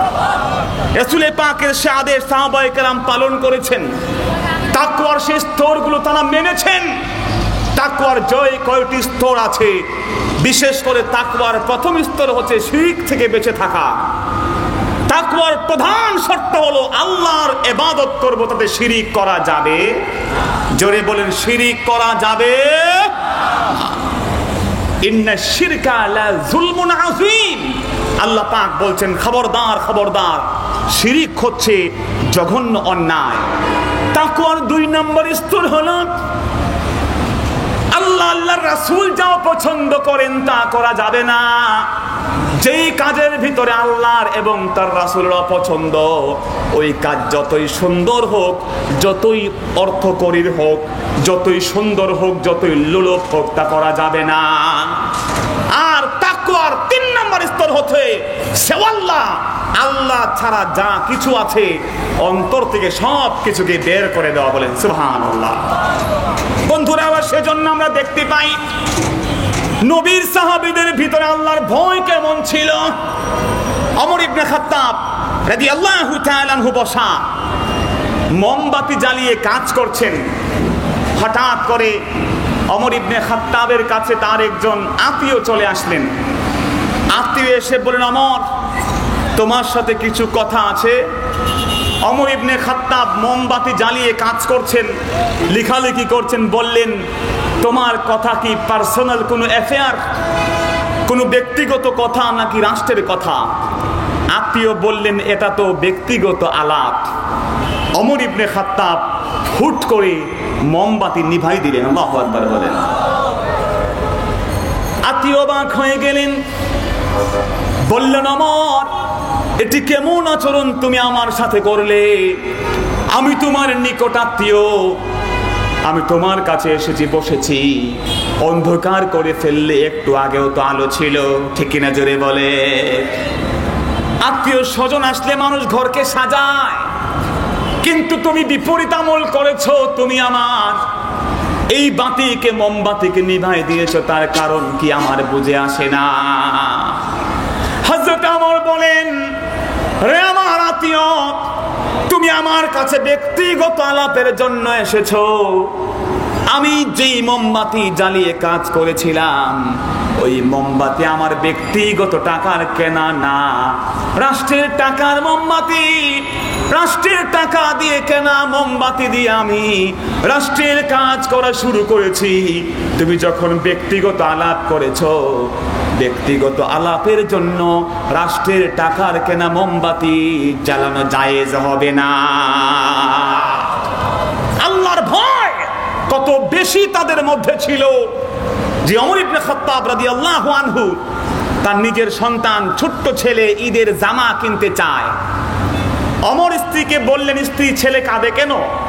স্ত্রী বললেন, প্রাণের স্বামী, অন্য ছেলেগুলাকে বুঝিয়েছি যে তোদের বাবা রাষ্ট্রপ্রধান, খলিফা হলে হবে কি, খলিফা অতিরিক্ত টাকা নেয় না, তোদের ঈদের জামা কপালে নাই। আল্লাহু আকবার বলে। তোদের বাবা ঈদের টাকা জমিয়ে রাষ্ট্রের প্রধান হওয়ার পরেও তিনি তোমাকে কাপড় কিনে দেবেন তার সক্ষমতা নাই আমার ছেলে। কিন্তু ছোট্ট ছেলে আর আমার কথা মানতে রাজি না। ওমর মেহেরবানি করে ছেলেকে একটা জামা কিনে দেন। ওমর বললেন, ওগো প্রাণের স্ত্রী, জামা কেনার টাকা আমার সংগ্রহে নাই, আগামী মাসে হলে চেষ্টা করে দেখব। ওমরের স্ত্রী বললেন, তখন তো ঈদ চলেই যাবে, কথা বলেন ঠিক কিনা? তখন তো জামা দিয়ে ছেলেকে খুশি করা যাবে না। আমি আপনাকে একটা পরামর্শ দেই, আপনি মেহেরবানি করে ওমর আগামী মাসের বেতন এই মাসে নিয়ে নেন, অ্যাডভান্স স্যালারি নিয়ে নেন। অ্যাডভান্স স্যালারি নিয়ে আপনি এখনকার প্রয়োজনটা মিটান। আপনি আপনার কোষাধ্যক্ষ যে আছে তার কাছে চিঠি লিখে পাঠান। বন্ধুরা আমার, ওমর ইবনে খাত্তাব রাদিয়াল্লাহু তাআলা আনহু তিনি চিঠি লিখলেন। কোষাধ্যক্ষ যিনি ছিলেন তিনি আরেকজন বড় ব্যক্তিত্ব, তার নাম আবু উবাইদা ইবনুল জাররাহ। আল্লাহু আকবার বলেন। আবু উবাইদা ইবনুল জাররাহ চিঠি পেয়ে ওমরকে পাল্টা চিঠি লিখে বললেন, ওমর, তুমি যে আমার কাছে চিঠি লিখেছো, আপনি যে চিঠি লিখেছেন অগ্রিম বেতন চেয়ে, এই বেতন দিতে আমার কোনো কমপ্লেন নাই, কোনো অবজেকশন নাই, কিন্তু আপনি আমাকে দুইটা বিষয়ের গ্যারান্টি দিতে হবে। আল্লাহু আকবার বলেন। হযরত ওমর চিঠি পেলেন। চিঠি পেয়ে যখন পড়া শুরু করেছেন, কান্না জুড়ে দিলেন ইবনে হযরত ওমর। স্ত্রী বলেন, ওমর, কি এমন চিঠি? বাইতুল মাল কি খালি হয়ে গেছে নাকি? বাইতুল মালে কি আপনার টাকা দেওয়ার মতো, বেতন দেওয়ার মতো কি সম্পদ নাই নাকি? বাইতুল মালের মালিক যিনি আবু উবাইদা, তার কোনো ক্ষতি হয়েছে নাকি? কেন আপনি কাঁদেন? হযরত ওমর বললেন, স্ত্রী আমার এতদিন আমার চোখের উপরে পর্দা পড়েছিল, আজকে আমার বন্ধু আবু উবাইদা আমার চোখের পর্দাকে খুলে দিয়েছে। আমাকে আবু উবাইদা বলেছে, আমার দুইটা বিষয়ে যদি গ্যারান্টি দাও, ওয়ারেন্টি দাও, সিওরিটি দাও, আমি তোমার কথা মেনে নেব। প্রথম কথা হলো, ওমর, আগামী মাসের বেতন তুমি নিবা, এই গ্যারান্টি দিতে হবে আগামী মাসেও ওমর তুমি জিন্দা থাকবা। আল্লাহু আকবার বলে। ভয় তাদের অন্তরে কেমন ছিল! আল্লাহ রাসূল বলছেন, ইত্তাকুল্লাহ, উসিকুম বিতাকওয়াল্লাহ, আমি প্রথম বলছি আল্লাহর ভয়, প্রথম আল্লাহর ভয় অর্জন করো। ইন্না আকরামাকুম ইনদাল্লাহি আতকাকুম, আল্লাহর কাছে সবচেয়ে সেরা মানুষ যার অন্তরে আল্লাহর ভয় আছে, বলেন সুবহানাল্লাহ। কে কালো, কে গোলাম, কে রাখাল, কে জগতের বুকে কি তার পরিচয় বড় জিনিস না। বন্ধুরা আমার, লুকমান হাকিম রাজার রাখাল, রাখাল হিসেবে তার জিন্দগি শুরু করেছেন। আওয়াজ কমে গেছে, নিশ্চয়ই নামাজ হচ্ছে। বন্ধুরা আমার, লুকমান হাকিম রাজার রাখাল, বলেন না রাজার কি, জোরে বলেন রাখাল। লুকমান রাজার রাখাল হয়ে বকরি নিয়ে যায়, আর বকরি নেওয়ার পরে অতিরিক্ত সময় যা আছে পাশে দাঁড়ায়া বক্তব্য দেয়, জ্ঞান গর্ব আলোচনা করে।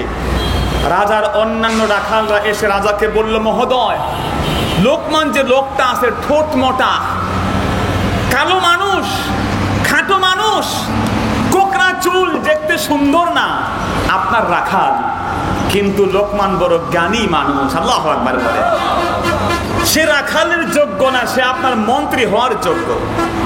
আল্লাহু আকবার বলে।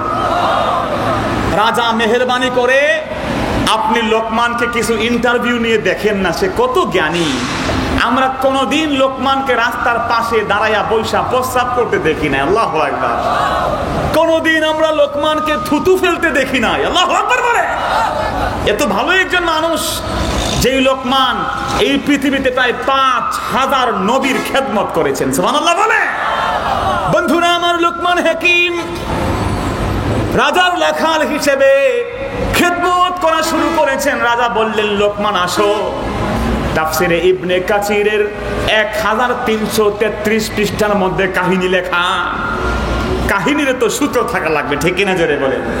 যেই ঘটনা বলবেন কাসাসটা তাফসির থেকে বলবেন, কোরআন থেকে বলবেন, হাদিস থেকে বলবেন, মানুষের সেগুলোই উপকার বেশি হবে। আল্লাহু আকবার। ইবনে কাসিরের ভিতরে লেখা, লুকমান হাকিমকে রাজা ডেকে বললেন, লুকমান রে শোনো, সবাই তোমাকে জ্ঞানী মানুষ বলে, তোমার একটা পরীক্ষা হয়ে যাবে, যাও একটা বকরি ছাগল কুরবানি করো, ওই বকরির দেহের সবচেয়ে উত্তম যে অংশ আছে আমার কাছে নিয়ে আসো। লোকমান রাজার আদেশ পেয়ে বকরি জবাই করে রাজকীয় পাত্রে বকরি ছাগলের উত্তম অংশ নিয়ে এসেছেন। লুকমান হাকিম উত্তম অংশ নিয়ে আসার পর রাজা উল্টিয়ে দেখলেন লোকমান বকরির ছাগলের দিল, কলব, হার্ট নিয়ে এসেছেন। বলেন সুবহানাল্লাহ। আমার রাসূল তো বলে দিয়েছেন, ওয়াত্তাকওয়া হা হুনা, হা হুনা, হা হুনা, তাকওয়া তো এখানে, এখানে, এখানে। বন্ধুরা আমার, ভাইরা আমার, লুকমানকে রাজা আবার বললেন, লোকমান আরেকদিন যাও, আরেকটা বকরি কুরবানি করে ওই বকরির সর্বনিকৃষ্ট অংশ নিয়ে আসো। রাজার আদেশ পেয়ে লোকমান আবার চলে গেলেন, সর্বনিকৃষ্ট অংশ যা উপস্থাপন করলেন। রাজা অবাক হয়ে গেলেন, দেখলেন লোকমান আবার সেই দিল, সেই হার্ট, সেই কলব নিয়ে এসে গেছে। রাজা বললেন, তোমার কল্লা ফেলে দেব। তুমি এমন বোকা মানুষ যে একবার সর্বোৎকৃষ্ট অংশ, কলব, দিল, হার্ট, হৃদয়কে নিয়ে এসেছো, আবার সর্বনিকৃষ্ট সেটাই নিয়ে আসছো। একই জিনিস সর্বনিকৃষ্ট আর সর্বোৎকৃষ্ট হতে পারে না। লুকমান বললেন, রাজা, এই দুনিয়ার বুকে যদি কোনো দেহের কলবটা ভালো হয়ে যায়, হৃদয়টা ভালো হয়ে যায়, হৃদয়ের ভিতরে কোনো রোগ না থাকে, ব্যাধি না থাকে, হৃদয়ের ভিতরে যদি কোনো প্রকারের মরিচা না পড়ে, রাজা, অপরের ভালো দেখলে ভালো লাগে, খারাপ দেখলে কষ্ট লাগে, রাজা, ওই দিলওয়ালা মানুষের মতো শ্রেষ্ঠ মানুষ আর কেউ হতে পারে না। দিলটা যদি খারাপ হয়ে যায়, কারো ভালো দেখলে ভালো লাগে না, আছে কি নাই? আরো জোরে আছে কি না? নাই। অন্যের আইল ঠেলা দেয়, অপরের বিরুদ্ধে মামলা দেয়, হামলা দেয়, রাতের অন্ধকারে তার ক্ষতি কেমনে করতে পারে তা নিয়ে দিলের ভিতরে খালি প্যাস খেলায়, আছে কি না? নাই। আমার রাসূলের এই পৃথিবীতে হাদিসও যেমন প্রমাণ করেছে। লুকমান বলে দিলেন, রাজা যদি ওই কলবটা নষ্ট হয়ে যায়, ওই কলবওয়ালা মানুষের মতো খারাপ মানুষ জগতে খুঁজে পাওয়া যাবে না। হযরত ওমর ইবনে খাত্তাব রাদিয়াল্লাহু তাআলা আনহু বললেন, স্ত্রী আমার আবু উবাইদা আমাকে বলেছে, ওমর আরেকটা খবর আপনাকে দিতে হবে। যদি আগামী বছর আগামী মাসে বেঁচে থাকার পারমিশন গ্যারান্টি দিতে পারেন, 2 নম্বর গ্যারান্টি হলো আগামী মাসে যদি মুসলিমরা আপনাকে খলিফা মেনে নেয়, আপনি খলিফা হয়ে টিকে থাকার গ্যারান্টি দিতে পারেন, আমি বেতন দিয়ে দেব। বলেন সুবহানাল্লাহ। ওমর ইবনে খাত্তাব চোখের পানি ফেলে দিয়ে বললেন, এজন্যই নবীজি বলেছেন, আল্লাহর হাবিব বলেছেন, লিকুল্লি উম্মাতিন আমিন ওয়া আমিনু হাযিহিল উম্মাহ আবু উবাইদা ইবনুল জাররাহ। প্রতিটা উম্মতের জন্য একজন আমিন আছে, বিশ্বস্ত মানুষ আছে, আর আমার উম্মতের জন্য বিশ্বস্ত আমানতদার হলো আবু উবাইদা। জোরে বলেন সুবহানাল্লাহ। নামাজ তো মনে হয় শেষ হয়েছে ভাই, নামাজ সম্ভবত শেষ হয়ে গেছে। বন্ধুরা আমার, অতএব গোটা বিশ্ব জগতের বুকে রাসূলুল্লাহ সাল্লাল্লাহু আলাইহি ওয়াসাল্লাম প্রথম বললেন যে আদেশ, আল্লাহর ভয় করো। আল্লাহর ভয় যেখানে আছে, গোটা বিশ্ব জগতের বুকে ওই ব্যক্তির শ্রেষ্ঠ ব্যক্তিত্ব। বলেন সুবহানাল্লাহ। এই জন্য ইসলাম মানুষের চেহারা দেখে না। আজকে আমেরিকা, ইসরায়েল, ব্রিটেন তারা নো রেসিজমের কথা বলে বর্ণবাদ নাই, বর্ণবাদ নাই, কিন্তু আমেরিকা প্রমাণ দেখিয়ে গেছে তাদের বুকে সবচেয়ে বড় বর্ণবাদীকে প্রেসিডেন্ট বানাইছে। ঠিক কিনা জোরে বলে? কিন্তু আমেরিকা বলে বর্ণবাদ নাই নাই, সভ্যতার কথা বলে। খুদ আমেরিকাতে আপনি খুঁজে দেখেন, বর্ণবাদ সবচেয়ে বেশি। কালো আর সাদা মানুষের মারামারি, কাটাকাটি। শুধু তাই না, মরে যাওয়ার পরে সাদা মানুষের কবর আলাদা, কালো মানুষের কবর আলাদা। আমেরিকার বুকে সাদা মানুষের গোরস্থানে কালো মানুষকে আপনি কবর দিতে পারবেন না। নাউজুবিল্লাহ বলে।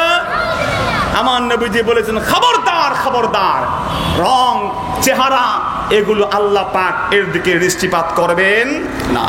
আল্লাহ রাব্বুল আলামিন তার হাবিবের মাধ্যমে বিশ্ব নবী তারপরে বললেন, ও আমার মুসলমান ভাইরা শোনো, ইন্না দিমাআকুম ওয়া আ'রাদাকুম হারামুন আলাইকুম। নিঃসন্দেহে আজকের এই দিন যেমন হারাম, এই মক্কাতুল মুকাররমা যেমন হারাম, ঠিক তেমনি করে কাবা ঘরের আশেপাশে এই ঘর যেমন হারাম, এই মাস যেমন হারাম, আমি রাসূল বলে দিলাম একজন মানুষের জন্য অপর মানুষের রক্ত এবং তার সম্পদ তেমন হারাম। কেউ কারো উপরে রক্তপাত ঘটাতে পারবে না। আল্লাহু আকবার বলেন। বিশ্বনবী বললেন, শোনো, মান কাতালা নাফসান বিগাইরি নাফসিন। কোরআন শরীফে আল্লাহ রাব্বুল আলামিন ঘোষণা দিয়ে বললেন, শোনো, এই পৃথিবীর বুকে কোন মানুষ যদি একটা মানুষকে হত্যা করে দেয়, কে সে মুসলমান বা অমুসলমান কোনো পার্থক্য নাই। আল্লাহু আকবার বলে। একজন মানুষকে যদি কেউ বিনা অপরাধে হত্যা করে ফেলে, আমার আল্লাহ বলেন, ফাকান্নামা কাতালান নাস জামিআ। কেমন যেন ওই ব্যক্তি একজন মানুষকে হত্যা করলো না, গোটা বিশ্ব জগতের মানুষকে হত্যা করে দিয়ে দিল। আজকের পর থেকে মুসলমান সে, আল মুসলিমু মান সালিমান নাস মিন লিসানিহি ওয়া ইয়াদিহি। মুসলমান হলো সে যার কথার আঘাত থেকে, যার হাতের আঘাত থেকে অন্য মানুষ নিরাপদ। আল্লাহু আকবার বলেন। এই জন্য মুসলমান তো কখনো আঘাতে বিশ্বাস করে না। ঠিক কিনা জোরে বলেন? তা না হলে আজকে বারমাতে আমাদের প্রাণের মুসলমানদেরকে যেইভাবে হত্যা করা হচ্ছে, একটা পশুর সাথে তেমন আচরণ মানুষ করতে পারে না। ঠিক কিনা জোরে বলেন? রক্তই শুধু নয়, জীবন্ত মানুষগুলোকে কেটে কেটে গোশতগুলোতে মাটিতে ফেলানো হচ্ছে। নাউজুবিল্লাহ বলেন। আমরা মনে করি বান কি মুন বলেছেন বাংলাদেশের বর্ডারকে খুলে দিতে, আমরা ঘৃণা করে তার প্রস্তাবকে প্রত্যাখ্যান করি। আমরা খুলে দেব কি না দিব বাংলার মুসলমানদের ব্যাপার। ঠিক কিনা জোরে বলেন? আমরা বলতে চাই, তুমি তোমার সেই জাতিসংঘ নিয়ে, গোটা বিশ্বের মাথাগুলোকে নিয়ে রোহিঙ্গা মুসলমানদেরকে তাদের বাংলাদেশে পুনর্বাসন করতেই হবে, ঠিক কিনা যারা বলেন? বন্ধুরা আমার, আমরা মনে করি এই বাংলাদেশে 90%-এর উপরে মুসলমান। যদি বাংলার মুসলমান গর্জে ওঠে, লাঠি হাতে নেয়, তরবারি হাতে নেয়, যে কয় লক্ষ বদ্ধ আছে টুকরা টুকরা করে বুড়িগঙ্গাতে ভাসিয়ে দেওয়া যাবে, ঠিক কিনা যারা বলেন? কিন্তু মুসলমান আঘাতে, তরবারি আঘাত দিয়ে বিশ্বাস করে না, ঠিক কিনা জোরে বলেন? বন্ধুরা আমার, আমরা বিশ্বাস করি আখলাকে, চরিত্র দিয়ে। যেই চরিত্র দিয়ে রাখাইনে, আরাকান রাজ্যে 600 বছর আগে এই মুসলমানরা আগমন করেছিলেন। নৌকা ডুবি হয়েছিল, রহম রহম বলে শব্দ করেছিলেন। রহম থেকে রাহামি, রাহামি, সেই রাহাম থেকে রোহিঙ্গা নাম তারা কনভার্ট করে দিয়েছে। সেই রোহিঙ্গা মুসলমান দ্বারা তারা কিন্তু উড়ে এসে জুড়ে বসেন নাই। 600 বছর পর্যন্ত গুটি কয়েক একটা জাহাজে 200-100 মানুষ, তাদেরকে দেখে দেখে লক্ষ লক্ষ, আজকে গোটা বিশ্বে প্রায় 25 লক্ষ রোহিঙ্গা বৌদ্ধ থেকে মুসলমানদের চরিত্র দেখে মুসলমান হয়েছে। আল্লাহু আকবার বলে। নবীর সাহাবী দোকান নিয়ে বসেছেন, একজন ইহুদি গিয়ে বলল, গো নবীর সাহাবী, কম্বলের দাম কত বলো? বিশ্ব নবীর সাহাবী আমার, কম্বলের যখন দাম দর হয়ে গেল, দাম যখন ইহুদি দিতে যাবে, সাহাবী বললেন, আমার কাছে না, পাশের দোকানে যাও। আল্লাহু আকবার বলেন। ইজহাব ইলা হাযাদ দোকান, যাও ওই দোকানে গিয়ে তুমি এই দাম দিয়ে এই কম্বল কিনো। অবাক করা ব্যাপার, ঠিক কিনা জোরে বলেন? আমরা চিন্তা করি কেমনে আসেন বসেন আপা ভাই বোন যা বলে, আমাদের মাল বিক্রি করতে পারলে প্রফিট আমার। কথা বলেন ঠিক না? এমন কি মুসলমান এমনও আছে অন্য দোকানদারের বদনাম করে কেমনে তার কাস্টমার ভাগানো যায় সেই চেষ্টা করে, আছে কিনা নাই? ও বন্ধু, রিজিকের মালিক কে? হাত তুলে বলুন, রিজিকের মালিক কে? তোমার রিজিকে যা আছে তা তুমিই খাবা, একটা দানা বেশি তুমি খেতে পারবা? আল্লাহ নবীর সাহাবী দোকান খুলেছেন, ইহুদি কয়, কি ব্যাপার, আপনি পাশের দোকানে পাঠান কা? পাশের দোকানে গিয়ে বলল, গো দাও দাও, ওই মুসলমান নবীর সাহাবী তোমার দোকানে পাঠাইছে, জানি না ওনার মাল সম্পদে কোনো ডিফেক্ট আছে কিনা, তো তুমি এটা এই দাম হয়েছে দেবা। ওই পাশের দোকানদার বিক্রি করে দিল। ফিরে আসার পথে ইহুদি জিজ্ঞেস করলো, ও দোকানদার, তোমার দোকানে নবীর সাহাবী যে পাঠালেন কারণটা কি? তুমি কি তার আত্মীয় হও? তুমি কি তার রিলেটিভ কেউ, রক্তের সম্পর্কের? তা না হলে কোনো মানুষ তো রক্তের সম্পর্কের মানুষের কাছেও যে প্রফিট সে পেয়ে যাবে বিক্রি এখনই করলে, এমন লুলুব একটি অফার অন্য কারো কাছে দিতে পারে? বন্ধুরা আমার, ঠিক সেই কারণে তখন পাশের দোকানদার বলল, খোদার কসম, আমি তার বংশের না, আত্মীয় না, কিচ্ছু না, এমনকি আমি ওই নবীর সাহাবীর ধর্মেরও না, আমি হচ্ছে ইহুদি। আল্লাহু আকবার বলে। ইহুদি অবাক হয়ে গেল, ডাক দিয়ে বলল, ইহুদি রে, এই পৃথিবীতে এমন কোন উদাহরণ দেখি নাই। দৌড় দিয়ে মুসলমানের দোকানে গিয়ে বলল, মুসলমান সাহাবী নবীর, পৃথিবীর বুকে এ কেমন উদাহরণ তুমি দিলা? মাল তোমার আছে, যে মালে কোনো ডিফেক্ট নেই, আমি পরীক্ষা করে দেখলাম। তুমি যখন বিক্রির সময় পাশের দোকানদারের কাছে কেন পাঠালা? মুসলমানের চরিত্র কেমন? নবীর সাহাবী বললেন, রে ইহুদি, আমি যখন সকাল বেলা আমার দোকান খুললাম, দোকান খোলার পরে অনেক টাকার মাল বিক্রি হয়ে গেছে। I already got some profit. আমি কিছু প্রফিট পেয়েছি, লাভ পেয়েছি, which is enough, যা আমার জন্য যথেষ্ট।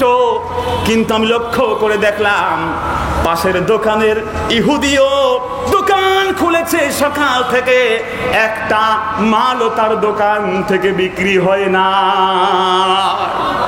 আমি চিন্তা করে দেখলাম, আমার যেমন সন্তান আছে, পরিবার আছে, আমার ছোট্ট ছোট্ট ছেলে মেয়ে আছে, তাদের যেমন প্রয়োজন আছে, পাশের দোকানের ইহুদি তারও পরিবার পরিজন আছে। এখন দোকান বন্ধ করার সময় চলে এসেছে, যদি বিক্রি করতে না পারে মাল, ওই ইহুদির গোটা পরিবার মুনাফা পাওয়া থেকে মাহরুম হয়ে যাবে। ইহুদি বলে, গো এই যদি ইসলামের শিক্ষা হয়, এই যদি নবীর শিক্ষা হয়, ও নবীর সাহাবী আর দেরি করব না, আমার জবানে তুমি এখনই জারি করে দাও মধুর কালেমা লা ইলাহা ইল্লাল্লাহু মুহাম্মাদুর রাসূলুল্লাহ। আল্লাহু আকবার বলে, আরো জোরে আল্লাহু আকবার। অতএব মুসলমান তো আখলাকে বিশ্বাস করে, তরবারি দিয়ে নয়, মুসলমানদের চরিত্র দিয়ে গোটা বিশ্ব জগৎ মুসলমান বিজয় করেছে, ঠিক কিনা জোরে বলে। আমরা মনে করি আমরা ধৈর্য ধরে বসে আছি, কিন্তু মুসলমানদেরকে মনে রাখতে হবে আল্লাহর হাবিব বলে দিয়েছেন, ইন্নামাল মুসলিমুনা কারাজুলিন ওয়াহিদিন ওয়া ফি রিওয়ায়াতিন কাজাসাদিন ওয়াহিদ। এই পৃথিবীর সমস্ত মুসলমান একটা দেহের মতো। আল্লাহু আকবার বলেন। ইনিস্তাকাতাইনুহু ইস্তাকা কুল্লুহু। বিশ্বনবী বলেন, গো মুসলমান একটা দেহের মতো, যদি তার চোখে ব্যথা পায় গোটা শরীরের ভিতরে টের পাওয়া যায়, ঠিক না জোরে বলে। দেহের আঙ্গুলের ভিতরে আঘাত পাক, মাথার ভিতরে, পায়ের অগ্রভাগে আঘাত পাক না কেন, চোখ বেয়ে অশ্রু বেয়ে যায়। আজকে মুসলমান শিশুদেরকে কি অপরাধ তাদের ছিল? এই দুনিয়ার আলো, দুনিয়ার বাতাস তারা চিনেছে।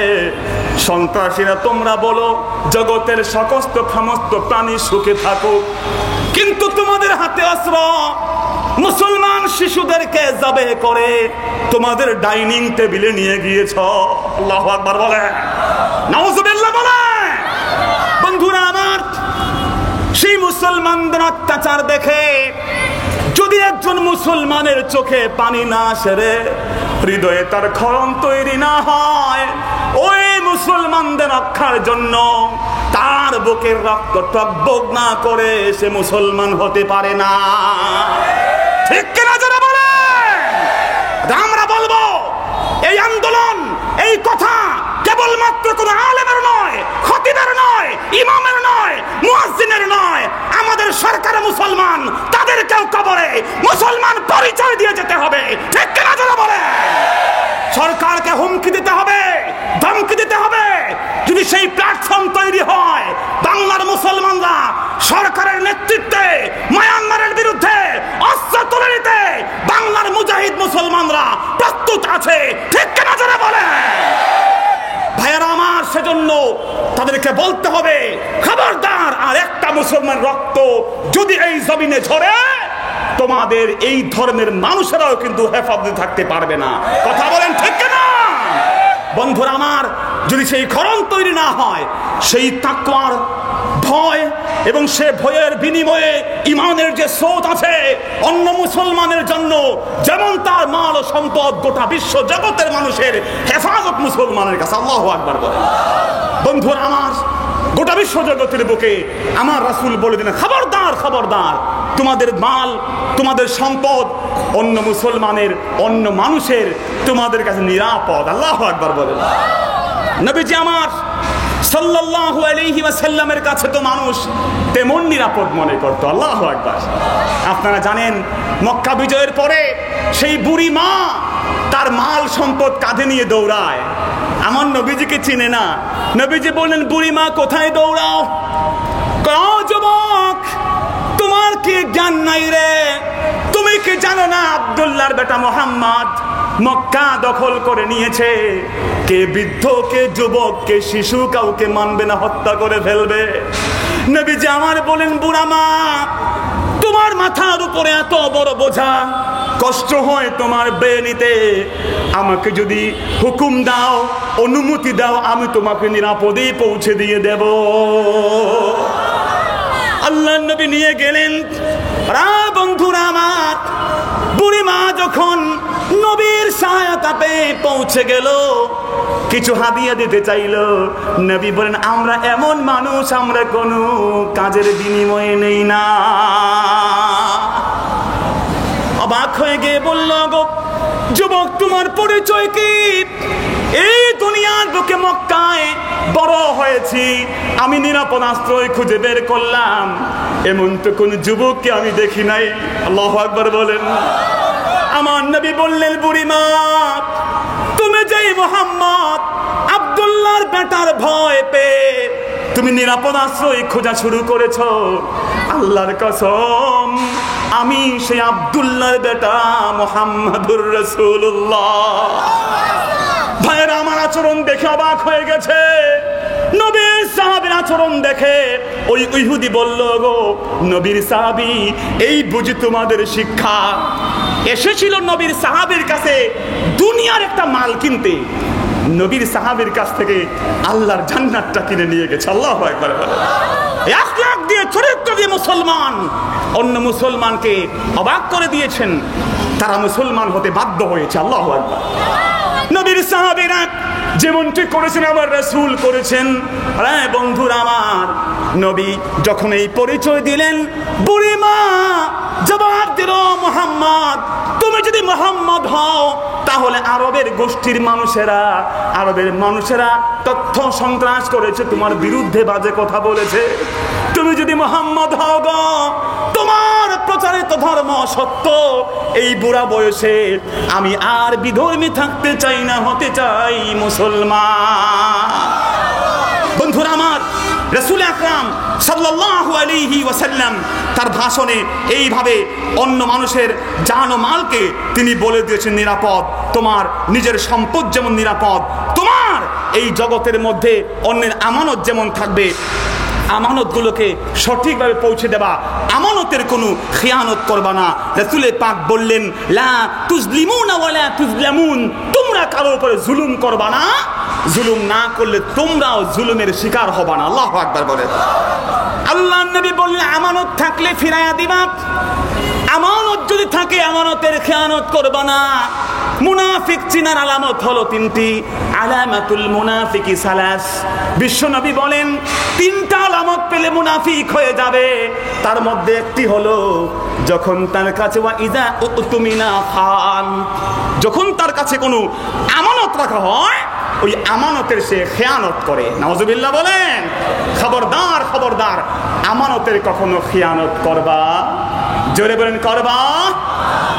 মুসলমানদেরকে আমানতের শিক্ষা দিয়েছেন, অর্থনৈতিক গ্যারান্টি আল্লাহ রাসূল দিলেন। সুবহানাল্লাহ বলেন না।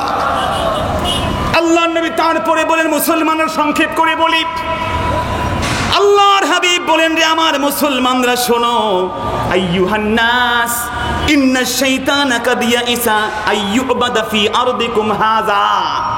শয়তান তোমাদের এই জমিনে মক্কাতুল মুকাররমায় শয়তান নিরাশ হয়ে গেছে, মক্কাতুল মুকাররমায় আর শয়তানের ইবাদত করা হবে না। আল্লাহু আকবার বলেন।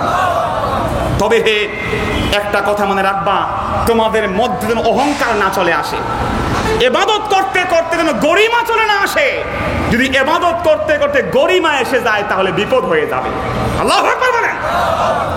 বড় পীর আব্দুল কাদের জিলানী মক্কাতুল মুকাররমার পাশ দিয়ে তিনি যাচ্ছেন, শয়তান পাথরের ওপার থেকে ডেকে বলল, গো আব্দুল কাদের জিলানী, আমি আল্লাহ বলছি। নাউজুবিল্লাহ বলেন। আরো জোরে বলেন নাউজুবিল্লাহ। বলল, আনাল্লাহ কাদিকতাফা ইবাদাতুক। ও বড় পীর আব্দুল কাদের, তুমি জীবনে যা যা ইবাদত করছো enough, you have no need to worship. আর কোনো ইবাদত লাগবে না। নাউজুবিল্লাহ বলেন। বড় পীর আব্দুল কাদের তো জেনে তো না আল্লাহর ওলি না, ঠিক কিনা জোরে বলেন। তিনি তো ভণ্ড ওলি না, ঠিক কিনা জোরে বলেন। যে ভণ্ড ওলি বলে, যে ভণ্ড পীর বলে আমাকে সাজদা করতে হবে, নাউজুবিল্লাহ বলেন। যেই পীর, যেই ভণ্ড, যেই সমস্ত লোক বলবে আমাকে সাজদা করা যাবে, সেই লোক আল্লাহর ওলি তো ভালো, কাফের নরাধমের চেয়ে অধম, ঠিক কিনা জোরে বলে। বন্ধুরা আমার, কোন মানুষকে সাজদা করতে পারবে? খোদার কসম করে বলি, সাজদার জন্য রাসূলের কাছে সাহাবীরা পারমিশন চেয়েছেন। রাসূল বলেছেন, লা ইয়াসজুদু আহাদুন লি আহাদিন লাউ আমারতু আহাদান আই ইয়াসজুদা লি আহাদিন লা আমারতুল মারআতা আন তাসজুদা লি যাওজিহা। ও নবীর সাহাবী শোনো, আজ থেকে কোন মানুষকে আহারে আহারে, এই জমিনে আমি আপনার পূর্বে 27 জন আল্লাহর ওলিকে গোমরা করেছি, আপনি আপনার মেধা দিয়া, জ্ঞান দিয়া, আপনার বিচক্ষণতা দিয়া, আপনার ইবাদতের পাওয়ার দিয়া আপনি বেঁচে গেছেন। আমরা হলে ভাবতাম ঠিকই তো আমার প্রশংসা করছে। কথা বলেন ঠিক কিনা? বড় পীর আব্দুল কাদের বললেন, শয়তান আবারও তুমি এই কথা বললা। আব্দুল কাদের জিলানী আবার উচ্চারণ করলেন, লা হাওলা ওয়ালা কুওয়াতা ইল্লা বিল্লাহিল আলিয়্যিল আযীম। আল্লাহু আকবার। এই পৃথিবীর বুকে শয়তানের ধোঁকা থেকে, শয়তানের প্রবঞ্চনা থেকে, শয়তানের বিভিন্ন ধরনের মেসমেরিজম থেকে, শয়তানের বিভিন্ন ধরনের কনস্পিরেসি থেকে এই জগতের কোনো মানুষ নিজের যোগ্যতায় বাঁচতে পারে না। আল্লাহর দয়া ছাড়া, আল্লাহর করুণা ছাড়া এই জগতের কোনো মানুষ নিজের যোগ্যতায় বাঁচতে পারে না। ঠিক কিনা জোরে বলে? সেজন্য যদি বলে, আহা আমি তো আল্লাহর কাছে গেলাম, আল্লাহ পাক খুব টেনশনে ছিলেন, আমি গেলাম, আল্লাহ পাক টেনশন ফ্রি হয়ে গেলেন। নাউজুবিল্লাহ বলেন। হিম্মত দিয়ে জোরে নাউজুবিল্লাহ, আরো জোরে নাউজুবিল্লাহ।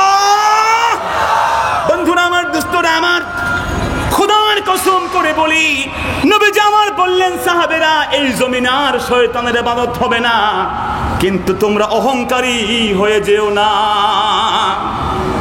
তারপরে আল্লাহর রাসূল বললেন, আইয়ুহান নাস ইন্নামান নাসিয়ু জিয়াদাতুন ফিল কুফর।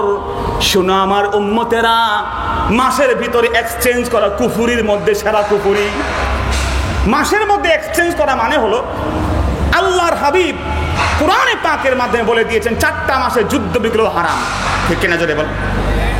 আল্লাহ পাক বলছেন, ইন্না ইদ্দাতাশ শুহুরি ইনদাল্লাহি 12 শাহরা। আল্লাহর কাছে সৃষ্টি যখন হয়েছে আসমান জমিন, সেদিন থেকে মাসের গণনার সংখ্যা 12টা। কয়টা জোরে বলেন? বছরে মাস কয়টা জোরে বলেন না বাবা? 12টা। বিজ্ঞানীরা গবেষণা করেছে, মাসের আরবি হচ্ছে শাহরুন। মাসের আরবি কি জোরে বলেন? শাহরুন মানে মাস। আমরা বলি না শাহরে রামাদান? বলি কিনা? আপনারা সকলেই শিক্ষিত মানুষ, জোরে বলেন বলি কি না? মাশাআল্লাহ। কথা বললে উপকার হবে। বিজ্ঞান বলেছে, এডুকেশন সায়েন্স, শিক্ষা বিজ্ঞান বলেছে, যখন বক্তার সাথে শ্রোতা কথা বলে 30% কথা মুখস্থ হইয়া যায়। শোনা বলবেন না? আর আপনারা এখানে তো কিছু কথা শেখার জন্য আসছেন, ঠিক কিনা বলেন? আমি না হলে অধম, এখানে অনেক বড় মাপের আলেমরা আসবেন, তাদের কথা শুনবেন। যদি শিখার জন্য আসেন, আমার রাসূল বলে দিয়েছেন, শোনো, শেখার জন্য যদি ঘর থেকে বের হয়ে যাও, কাতাবাল্লাহু লিকুল্লি কাদামিন ইবাদাতা সানাম। রে আমার উম্মতেরা, শেখার জন্য ঘর থেকে যদি বের হয়ে যাও, তোমার প্রত্যেকটা কদমের বিনিময়ে আমার আল্লাহ 1 বছরের নফল ইবাদতের সওয়াব লিখে দিয়ে দেবে। ওয়া ইন্নাল মালাইকা লাতাদাউ আজনিহাতাহা রিদান লিতালিবিল ইলমি। আল্লাহর দ্বীন অর্জনের জন্য ঘর থেকে যে বের হয়ে গেল রে, ওই ব্যক্তির পায়ের নিচে আল্লাহর নূরের ফেরেশতারা তাদের নূরানি দানাগুলো বিছিয়ে বিছিয়ে দিয়ে দেয়। এই জন্য কথা বলবেন, রাজি আছেন মুসলমান ভাইরা আমার? এই জগৎ সংসারে আল্লাহ রাব্বুল আলামিন বললেন মাসের সংখ্যা 12টা। 1 বছরে মাস হয় কয়টা? 12টা। মাসের আরবি হলো শাহরুন। কয়টা? কি নাম? শাহরুন। বিজ্ঞানীরা গবেষণা করে দেখল, গোটা কোরআন শরীফের ভিতরে আমার আল্লাহ আরবি মাস সংখ্যা শাহরুন শব্দ কয়বার লিখেছেন। বিজ্ঞান অবাক হয়ে গেছে। তারা খুলে দেখলো গোটা কোরআন শরীফের ভিতরে আমার আল্লাহ শাহরুন বা মাস শব্দ উল্লেখ করে দিয়েছেন 12 বার। আল্লাহু আকবার বলে। একটা বছরে বন্ধু মাস যেমন 12টা, ঠিক তেমনি করে 365 দিনে একটা বছর হয়ে যায়। বিজ্ঞান খুঁজে দেখলো আল্লাহ রাব্বুল আলামিন আইয়াম শব্দ মানে দিন কয়বার উল্লেখ করে দিয়েছেন। তারা দেখেছে আল্লাহ পাক 365 বার ইয়াউমুন বা আইয়াম শব্দ লিখে দিয়েছে। 24টা ঘন্টায় দিন হয়, ঠিক কিনা? ঠিক জোরে বলেন। 24টা ঘন্টা একটা দিন গো। মুসলমান খেয়াল করো, তোমার আমার কোরআন কত বিশাল। বন্ধুরা আমার, বিজ্ঞানীরা বলেছে, আমরা দেখলাম ঘন্টার আরবি হলো সাআতুন, সাআতুন মানে ঘন্টা। আল্লাহ পাক গোটা কোরআন শরীফের ভিতরে 24 বার সাআতুন শব্দ উল্লেখ করে দিয়েছে। কুরআনুল কারীমে নারী শব্দ যতবার, পুরুষ শব্দ ততবার, দিন শব্দ যতবার, রাত শব্দ ততবার, কোরআন শরীফে আসমান শব্দ যতবার, জমিন শব্দ ততবার। আল্লাহু আকবার বলে, আর আল্লাহু আকবার। ভাইরা আমার, বন্ধুরা আমার, এই কুরআনুল কারীমে আল্লাহ রাব্বুল আলামিন 4টা মাসকে হারাম বলেছেন। খবরদার, এই 4টা মাসে যুদ্ধ করা যাবে না। আরবের কাফেররা করত কি জানেন? জিলকদ, জিলহজ, মুহররম আর রজব, এই 4টা মাস হারাম। আরবের জাহেলরা করত কি? তারা বলতো মুহররম মাসে শক্তি আসে, যুদ্ধ আছে, খাবার আছে, লও মুহররম মাসে যুদ্ধ করি।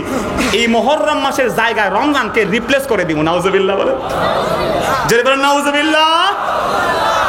মনে করেন আমাদের ধর্ম ইসলাম, আজকে কিছু নব্য গবেষক, নতুন শয়তান তৈরি হয়েছে, হাদিস পেয়ে বলে যে আমরাও কি করব, আমরা রমজান মাস হচ্ছে গরমের সিজনে কষ্ট হয় বেশি। কেননা আজকে ইংল্যান্ডের বুকে যারা আছেন জানেন, ইংল্যান্ডে বর্তমানে প্রায় 17-18 ঘন্টা রোজা। তারা বুদ্ধি দেওয়া শুরু করেছে, রে ইংল্যান্ডের মুসলমান, তোরা একটা কাম কর, শীতের সিজনে রোজা রাখ, তাহলে মাত্র 8-9 ঘন্টা রোজা রাখতে পারবি। শীতের সিজনে রাখ, মুহররম পড়ুক, সফর পড়ুক, রবিউল আউয়াল পড়ুক, যাই পড়ুক না কেন, রমজানের জায়গা আরেকটা মাসকে ঢুকাই দেন। নাউজুবিল্লাহ বলে, খোদার কসম, ইংল্যান্ডের মুসলমান জবাব দিয়েছে, দাঁত ভাঙা জবাব দিয়েছে, আমরা মুসলমান, মুসলমান মাসকে মাস দিয়ে পাল্টাতে পারে না। ঠিক কিনা জোরে বলে? বাংলার মুসলমান ঘন্টা যত বেশি হোক, 13 ঘন্টা হোক, 14 ঘন্টা হোক, 16 ঘন্টা হোক, 20 ঘন্টা হোক, কষ্ট স্বীকার করেও বাংলার মুসলমান রোদে পড়ে, কাঠ পোড়া রোদে পড়ে রমজানের রোজা বাংলার মুসলমান ছাড়বে না। ঠিক কিনা জোরে বলে?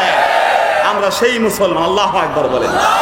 রাসূল পাক ইসলাম বলে দিয়েছেন, খবরদার, খবরদার, মাসের মধ্যে এই যে এক্সচেঞ্জ করো তোমরা, অল্টারনেটিভ চেঞ্জ করো, এগুলা জঘন্য, এই কামগুলা করতে যাইও না। শরীয়তের মধ্যে পরিবর্তন, পরিবর্ধন, সংযোজন, বিয়োজন করা যাবে। আল্লাহর হাবিব কোরআন থেকে যেই নির্দেশ এসেছে তাই মানতে হবে। এর মধ্যে নিজের যুক্তি, নিজের কিছু ফুর্তির বিষয়, নিজের কিছু ফন্দি, কোনো কিছু সেখানে ঢোকানো যাবে? জোরে বলেন, যাবে? বন্ধুরা আমার, ঠিক সেই জন্য আল্লাহ রাব্বুল আলামিন তার হাবিবের মাধ্যমে বলে দিয়েছেন, শোনো রে আমার মুসলমানেরা, মাসের সংখ্যা যেমন 12টা, তার মধ্যে 4টা হারাম, এগুলোর ভিতরে তোমরা ইন্টারচেঞ্জ করো না। মাসের মধ্যে হারাম হলো 4টা, যেটা বলেন কয়টা? কিন্তু ওই 4টার ভিতরে আবার রমজান মাস আছে একটা, এই 4টার বাইরে রমজান মাস, কিন্তু রমজান মাস হারাম না হইলেও সওয়াব তার বেশি। সুবহানাল্লাহ বলবেন না? কেউ যদি সালাম দেয়, আমল করলো সুন্নতের, যে জবাব দিল সে আমল করলো ওয়াজিবের। ঠিক কিনা জোরে বলে? ওয়াজিবের গ্রেড বেশি সুন্নতের চেয়ে, ওয়াজিবের গ্রেড সুন্নতের চেয়ে বেশি। কিন্তু কোন মুফতিকে জিজ্ঞেস করো, গো সওয়াব কে বেশি পেল? সবাই বলবে, গো যিনি প্রথম সালাম দিয়েছেন, সুন্নতের আমল করেছেন, তার সওয়াব বেশি হয়ে গেল। অতএব সওয়াবের দৃষ্টিকোণ থেকে রমাদান উত্তম। আল্লাহর হাবিব বলে যে সহিহ হাদিসের ভিতরে এসেছে বাইহাকি শরীফে, মান তাকাররাবা ফীহি বিখাসলাতিন মিনাল খায়র কানা কামান আদ্দা ফরিদাতান ফীমা সিওয়া ওয়া মান আদ্দা ফীহি ফরিদাতান কানা কামান আদ্দা 70 ফরিদা। আল্লাহর হাবিব বলেন, শোনো, যদি একজন মানুষ রমজানে একটা নফল আমল করে, কেমন যেন একটা ফরজ আমল অন্য মাসের করে ফেললো। সুবহানাল্লাহ বলে। যদি একজন ব্যক্তি একটা ফরজ আমল করে রমজানে, ওগো শুনে রেখো, একটা ফরজ না, কেমন যেন 70টা ফরজ আমল সে করে ফেলল। সওয়াবের দিক থেকে রমাদান উত্তম, যুদ্ধ বিগ্রহ হারামের দিক থেকে 4টা মাস উত্তম। আর মোমেন মুসলমানের হৃদয়ের ভিতরে নবীর তাজিমে, সম্মানে, নবীর ভালোবাসায় এই বর্তমান রবিউল আউয়াল মাসের মতো কোন মাস হতে পারে না।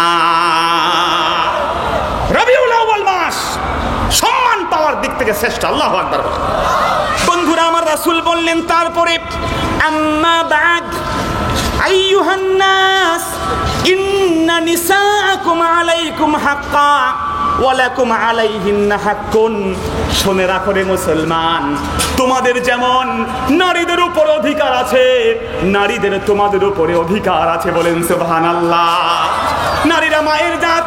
আমার নবী একজন মহিলার যতগুলো পরিচয় আছে, মা হিসেবে মহিলা, বোন হিসেবে মহিলা, স্ত্রী হিসেবে মহিলা, কন্যা হিসেবে মহিলা, যতগুলো আইডেন্টিফিকেশন একজন মহিলার আছে, একজন নারীর আছে, প্রত্যেকটা ক্ষেত্রে কোরআন এবং সুন্নাহ তার মর্যাদা দিয়ে গেছে। আল্লাহু আকবার বলে। যারা বলে ইসলাম নারীদের অধিকার দেয় নাই, তাদের চোখের উপরে পর্দা পড়ে আছে। ঠিক কিনা জোরে বলেন? যারা নারী অধিকারের নাম দিয়ে ইসলামকে কলুষিত করতে চায়, খোদার কসম ইসলাম সম্পর্কে ন্যূনতম জ্ঞান তার নাই। ঠিক কিনা বলেন? কারণ একজন মহিলার অধিকার ইসলাম যা দিয়েছে পৃথিবীর কেউ তা দিতে পারে নাই, পারবে না। আল্লাহু আকবার বলেন। বন্ধুরা আমার, দোস্তরা আমার, ইংল্যান্ডের বুকে সবচেয়ে অ্যাকসেপ্টেড ধর্ম আজকে ইসলাম। আল্লাহু আকবার বলেন। এবং তার মধ্যে ইংল্যান্ডের তরুণ নারী যারা আছে, ইয়াং ওমেন যারা আছে, ইয়াং লেডিজ যারা আছে, তারা সবার আগে ইসলাম গ্রহণের জন্য পাগল পারা। আল্লাহু আকবার। মহিলাদেরকে জিজ্ঞেস করা হলো, তোমরা কেন ইসলাম গ্রহণ করছো? হোয়াই আর ইউ অ্যাকসেপ্টিং ইসলাম? কেন তোমরা ইসলাম গ্রহণ করছো? তারা বলল, গো দেখো, আমরা আমাদের শান্ত মনে গবেষণা করে দেখলাম এই ইংল্যান্ডের জমিনে আমাদেরকে কেবল পণ্য বানাই দেওয়া হয়েছে। আমরা চিন্তা করে দেখলাম ইসলামের নবী মুহাম্মদুর রাসূলুল্লাহ আমাদের যতগুলো আইডেন্টিটি আছে, আমরা মহিলারা, নারীরা যখন কন্যা থাকি তারও ইজ্জত ইসলাম দিয়েছে, যখন আমরা স্ত্রী হই তার ইজ্জত ইসলাম দিয়েছে, বোন যখন হই তখন ইসলাম ইজ্জত দিয়েছে, যখন আমরা মা হই গো এমন কোন পরিচয় মহিলাদের নাই যে পরিচয়ের ভিতরে ইসলাম ইজ্জত দেয় নাই। বলেন সুবহানাল্লাহ। শুধু তাই নয়, ইজ্জত দিয়েই যথেষ্ট নয়, নারীদের সম্পদের অধিকারও ইসলাম দিয়েছে। আল্লাহু আকবার। বন্ধুরা আমার, 1749 পূর্বে, 1749 আজ থেকে বেশি দিন আগের ঘটনা নয়, তার পূর্বে খোদ নিউজিল্যান্ডের আদালত, পার্লামেন্ট, তারা বলতো the women has no soul, মহিলাদের কোনো হৃদয় নাই। নাউজুবিল্লাহ বলে। আমার রাসূল বলেছেন, শোনো, এই পৃথিবীর বুকে আল্লাহর হাবিব বললেন, শোনো, যখন তোমার অধিকারের কথা তুমি শুনবা গো, কে তুমি মহিলা আছো, কি তোমার পরিচয়, তুমি তার স্ত্রী, অধিকার নিয়ে যাও। আল্লাহর হাবিব বলে দিলেন, ওয়াল্লাহু জাআলা লাকুম মিন আনফুসিকুম আজওয়াজা। আল্লাহ তোমার স্ত্রীকে তোমার থেকেই বানাইছেন। সুবহানাল্লাহ বলেন না? ওয়া আশিরুহুন্না বিল মারুফ। আয় পুরুষ ও স্বামী, তোমার স্ত্রীর সাথে তুমি ভালো আচরণ করো। এই পৃথিবীর সব কিছু তোমার সম্পদ। আদ-দুনিয়া কুল্লুহা মাতা ওয়া খায়রু মাতা'id দুনিয়া আল মারআতুস সালিহা। तमाम পৃথিবীর সব কিছু তোমার সম্পদ, আর তোমার সবচেয়ে বড় সম্পদ তোমার নেককার স্ত্রী। জোরে বলেন সুবহানাল্লাহ। বিশ্বনবী সাল্লাল্লাহু আলাইহি সাল্লাম কেবলমাত্র কোরআনে পাকের ভিতরে স্ত্রীর অধিকার কেবলমাত্র সম্মান দেন নাই, বলে দিয়েছেন ওয়া আতুন নিসাআ সাদাকাতিহিন্না নিহলা। স্ত্রীকে বিয়ে করবা, বিয়ে করার পরে ওই স্ত্রীকে অবশ্যই তোমার তার মোহর দিয়ে দাও। কথা বলেন, কয় লক্ষ? আপনি পাবেন 2 লাখ, আপনার বোন পাবে 1 লাখ। ঠিক কিনা বলেন? কিন্তু আপনি যখন বিয়ে করতে যাবেন মোহর দেওয়া লাগবে কি লাগবে না? মনে করেন 1 লাখ টাকা মোহর মাইনাস, শেষ থাকলো 1 লাখ। কিন্তু আপনার বোন যে 1 লাখ টাকা পাইছে, সে যখন আপনি নিজের টাকা দিয়ে বোনকে বিয়ে দিলেন, বাংলার মুসলমান এই কাজ করে কি করে না? বন্ধুরা, অনেক যুবক আছে বয়স পার হয়ে যায়, জিজ্ঞেস করা হয় বিয়ে কেন করো না? যুবক জবাব দেয়, আহারে আমার একটা ছোট বোন আছে, ওইটারে বিয়ে না দিয়ে কেমনে বিয়ে করে? আল্লাহু আকবার বলে। এ হচ্ছে মুসলমানের চরিত্র। ঠিক কিনা বলেন? তুমি আজকে মুসলমানের সংসারকে ছারখার পাচ্ছ? ভাইরা আমার, যখন একজন স্ত্রী বোন আপনার বিয়ে করলো, সে তার জামাই বা তার স্বামীর কাছ থেকে 1 লাখ টাকা মোহর পাইলো। আপনার বোন 1 লাখ টাকা পেয়েছিল, তার ঠিক আছে, আরো 1 লাখ যোগ হলো, আপনার তো 1 লাখ মাইনাস হয়ে গেল, ঠিক কিনা বলেন? তো পুরুষকে তো অধিকার ইসলাম বেশি দেয় না, বরং দুর্বল যে জাতি তাদেরকেই বেশি দিয়েছে। আল্লাহু আকবার বলেন। অধিকার বিয়ে করেছেন পরে, হ্যাঁ, সব খরচের অধিকার আপনার, কিন্তু আপনার বোন বিয়ে করার পরে তার সংসারের খরচের কিছু লাগবে নাকি বলেন? কিছু লাগবে। এই জন্য ইসলাম সমতা দিয়েছে। আল্লাহু আকবার বলেন, আল্লাহু আকবার বলেন। বন্ধুরা আমার, সেই স্ত্রী যখন নাকি সেই স্ত্রীর অধিকার হয়ে যায় বোন হিসেবে, সহিহ হাদিসের ভিতরে এসেছে, বুখারী শরীফের 3746 নম্বর হাদিস, নবীর সাহাবী জাবের এসে বললেন, রাসূল বিয়ে করেছি। নবীজি বললেন, জাবের কি বিয়ে করছো? কুমারী বিয়ে করছো না একটু বিবাহিতা তালাকপ্রাপ্তা? নবীর সাহাবী জাবের বলেন, হুজুর আমি তালাকপ্রাপ্তা মহিলা বিয়ে করছি। আল্লাহু আকবার বলেন। নবী যাবেন, হাল্লা নাকাহতা বাকিরাতান তুলাইবুহা ওয়া তুলাইবুক, কেন একজন কুমারী বিয়ে করলে না, তার সাথে একটু তোমার দুষ্টামি বেশি করতে পারত? আল্লাহু আকবার বলেন, আল্লাহু আকবার বলেন, কত সুন্দর তোমার দিন কাটতো। সাহাবী বললেন, হুজুর গো, মাতা আবি ফি মাইদানিল ইয়াহুদ, ময়দানিল উহুদ, উহুদের ময়দানে আমার বাবা মারা গেছে রাসূল, আমার জন্য 9টা বোন রেখে মারা গেছেন। হুজুর গো, যদি আমি আবার একটা কুমারী মেয়ে বিয়ে করি, ওই 9টা বোনের সাথে আরেকটা যুক্ত হইয়া যাবে, ঠিক কিনা জোরে বলে? আমি চিন্তা করে দেখলাম, যদি আমি একজন তালাকপ্রাপ্তা মধ্যবয়সী মহিলাকে বিয়ে করি, আমার হয়তো কষ্ট কিছুটা হবে, কিন্তু আমার 9টা বোন তাদের মা পায়া যাবে। নবীজি বললেন, রে জাবের, দিলটা আমার খুশি হয়ে গেল। আল্লাহর হাবিব বললেন, যার অধিকারে 3টা বোন আছে, কন্যা সন্তান আছে, এগুলোকে আদব শিখাইতে পারে, সম্মান দিতে পারে, ঠিক মতো বিয়ে শাদী দিতে পারে, এ 2টা আঙ্গুল যেমন পাশাপাশি, আমি নবী আর তুমি ওই কন্যাদের লালন পালনকারী জান্নাতে একসাথে ঢুকে যাব। নারীদের অধিকার কন্যা হিসেবে ইসলাম দিয়েছে। আল্লাহু আকবার বলেন। আমার রাসূল কন্যাদেরকে যেই যুগে জীবন্ত পুতন করা হতো, সেই সময় বলে দিয়েছেন তারা তোমাদের জান্নাতের পথ, জুড়ে বলেন সুবহানাল্লাহ। বোনকে মেরাজ ইসলাম দিয়েছে। যদি কোনো ভাই মারা যায়, উপরেও নাই নিচেও নাই, বোনেরা সম্পত্তি পাবে কি পাবে না? পাবে কি পাবে না? হিন্দুরা আন্দোলন করেছে, অন্য অমুসলিমরা আন্দোলন করেছে অধিকার পাওয়ার জন্য। ইসলাম 1500 বছর আগেই তোমাদের দিয়ে গেছে। আল্লাহু আকবার বলে। বন্ধুরা আমার, বোন হিসেবে যেমন সম্মান দিয়েছে, কন্যা হিসেবে সম্মান দিয়েছে, মা হিসেবে সম্মান দিয়েছে। আল্লাহর হাবিব তো বলেই দিয়েছেন, বলে শেষ করা যাবে না, তোমার মা তোমার জান্নাত, তোমার জাহান্নাম, জুড়ে বলেন সুবহানাল্লাহ। তোমার মায়ের পায়ে চুমু দাও, মাকে কদমবুসি করো, আল্লাহর জান্নাতের চৌকাঠে চুমু দেওয়ার হক আদায় হয়ে যাবে। আল্লাহু আকবার বলে।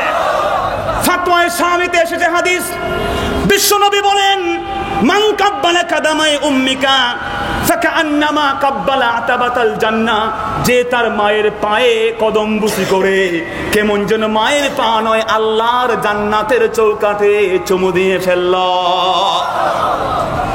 উমদাতুল কারির 12তম খণ্ডের 275-73 পৃষ্ঠায় হাদিস, রাসূলের এক সাহাবী বলেন, হুজুর, ইন্নী নাযারতু ইন ফাতাহাল্লাহু আলাইকা মক্কা আন আতিয়াল বাইতা সুম্মা উকাব্বিরু তাহতা আসফিকাতিল কাবা।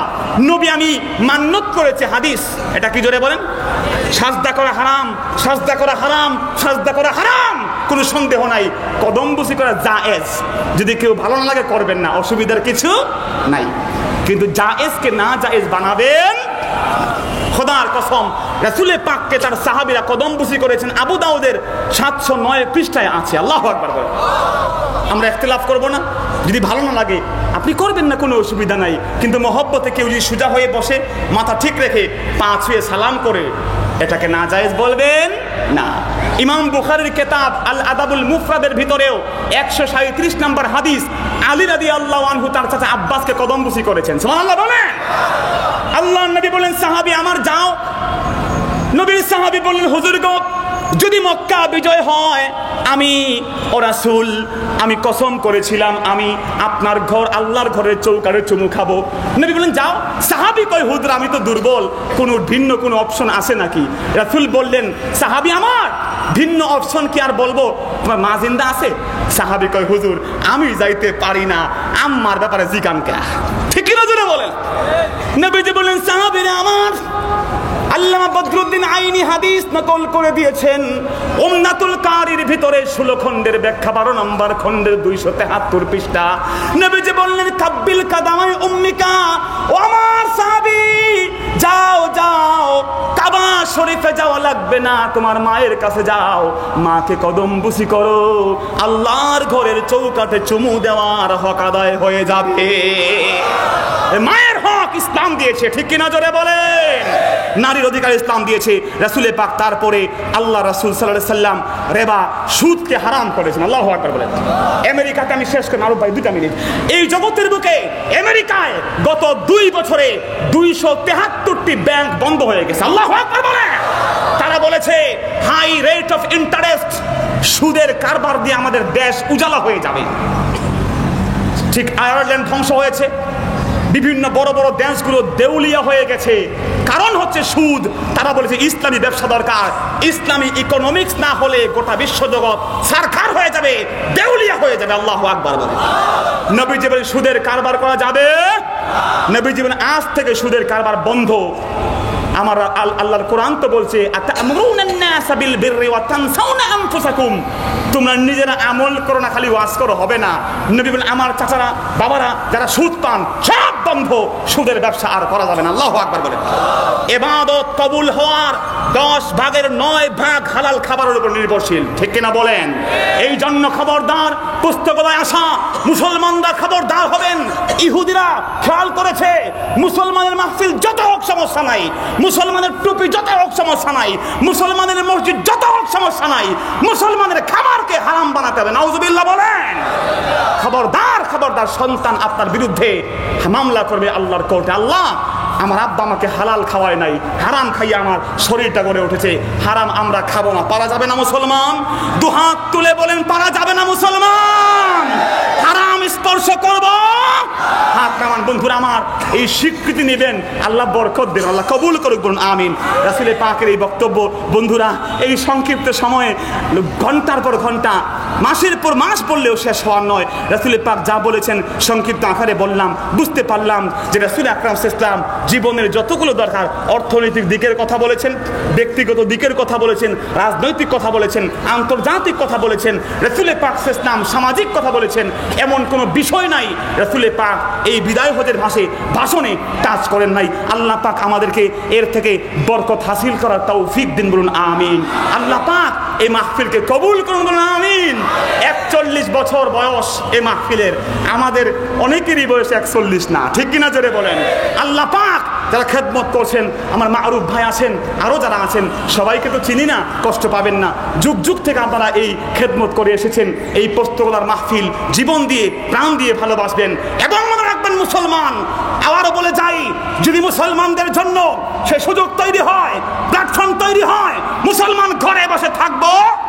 জোরে বলেন থাকবো? আমরা মনে করি আমরা কবরে আমাদের যে পরিচয় হবে, রাষ্ট্রের প্রধান ব্যক্তি যিনি আছেন, তার প্রধান ব্যক্তি যিনি আছেন, আমাদের মুরব্বীরা, এমপিরা, মন্ত্রীরা, আমাদের চেয়ারম্যানরা, আমাদের মুরব্বী যারা আছেন, আপনারা কবরে মুসলমান হয়ে যাবেন, ঠিক কিনা জোরে বলেন? সেজন্য সেই দায়িত্ব কেবলমাত্র টুপিওয়ালাদের জন্য নয়, সে দায়িত্ব কেবল ইমামের জন্য নয়, সে দায়িত্ব বাংলার মুসলমানদের জন্য, কেবলমাত্র আলেমদের নয়, এ দায়িত্ব বাংলার প্রত্যেকটা মুসলমানদের, ঠিক কিনা বলেন? আল্লাহ পাক আমরা দোয়া করি, যে রাসূল বলেছেন মুসলিমের হাদিস, যখন একজন ব্যক্তি মুসলমান দোয়া করে, আল্লাহর নূরের ফেরেশতারা চট বিছিয়ে ওই দোয়াকারীর জন্য দোয়া করে। সুবহানাল্লাহ। দোয়াকারী তার মুসলমান ভাইয়ের জন্য যা দোয়া করে, আল্লাহর নূরের ফেরেশতারা, মাসুম ফেরেশতারা বলে আল্লাহ আপনার বান্দা যা দোয়া করে তার ভাইয়ের জন্য, তার জন্য ওইগুলা কবুল করে দেন। সুবহানাল্লাহ। আমরা দোয়া করব প্রাণ ভরে, হৃদয় খুলে, আল্লাহ পাক আমাদের এই সোনার বাংলা স্বাধীনতার যুদ্ধের মাধ্যমে এক সাগর রক্তের বিনিময়ে প্রতিটি ইঞ্চি জমিন স্বাধীন হয়েছে, ঠিক কিনা বলেন? এই স্বাধীন বাংলা যেন কিয়ামত পর্যন্ত সুন্দর করে এই অসাম্প্রদায়িকভাবে মুসলমানদের সাথে অন্যান্য ধর্মের সাথে মিলেমিশে আমরা থাকতে পারি, আল্লাহ কবুল করে বলুন আমিন। যারা এই স্বাধীনতার জন্য প্রাণ দিয়েছেন তাদের জন্য দোয়া করব, ঠিক কিনা বলেন? যেটা বলেন ঠিক কিনা? আমাদের এই দেশ প্রতিটি ইঞ্চি জমিন আল্লাহ পাক রহমত নাজিল করুন, বলুন আমিন। এই মাহফিল আল্লাহ কবুল করে বলুন আমিন। যারা এসেছেন প্রত্যেকের মনোবাসনা আল্লাহ সুবহানাহু ওয়া তাআলা কবুল করুন, বলুন আমিন। ওয়া আখিরু দাওয়ানা আলহামদুলিল্লাহি রাব্বিল আলামিন। আসসালামু আলাইকুম ওয়া রাহমাতুল্লাহি ওয়া বারাকাতুহু।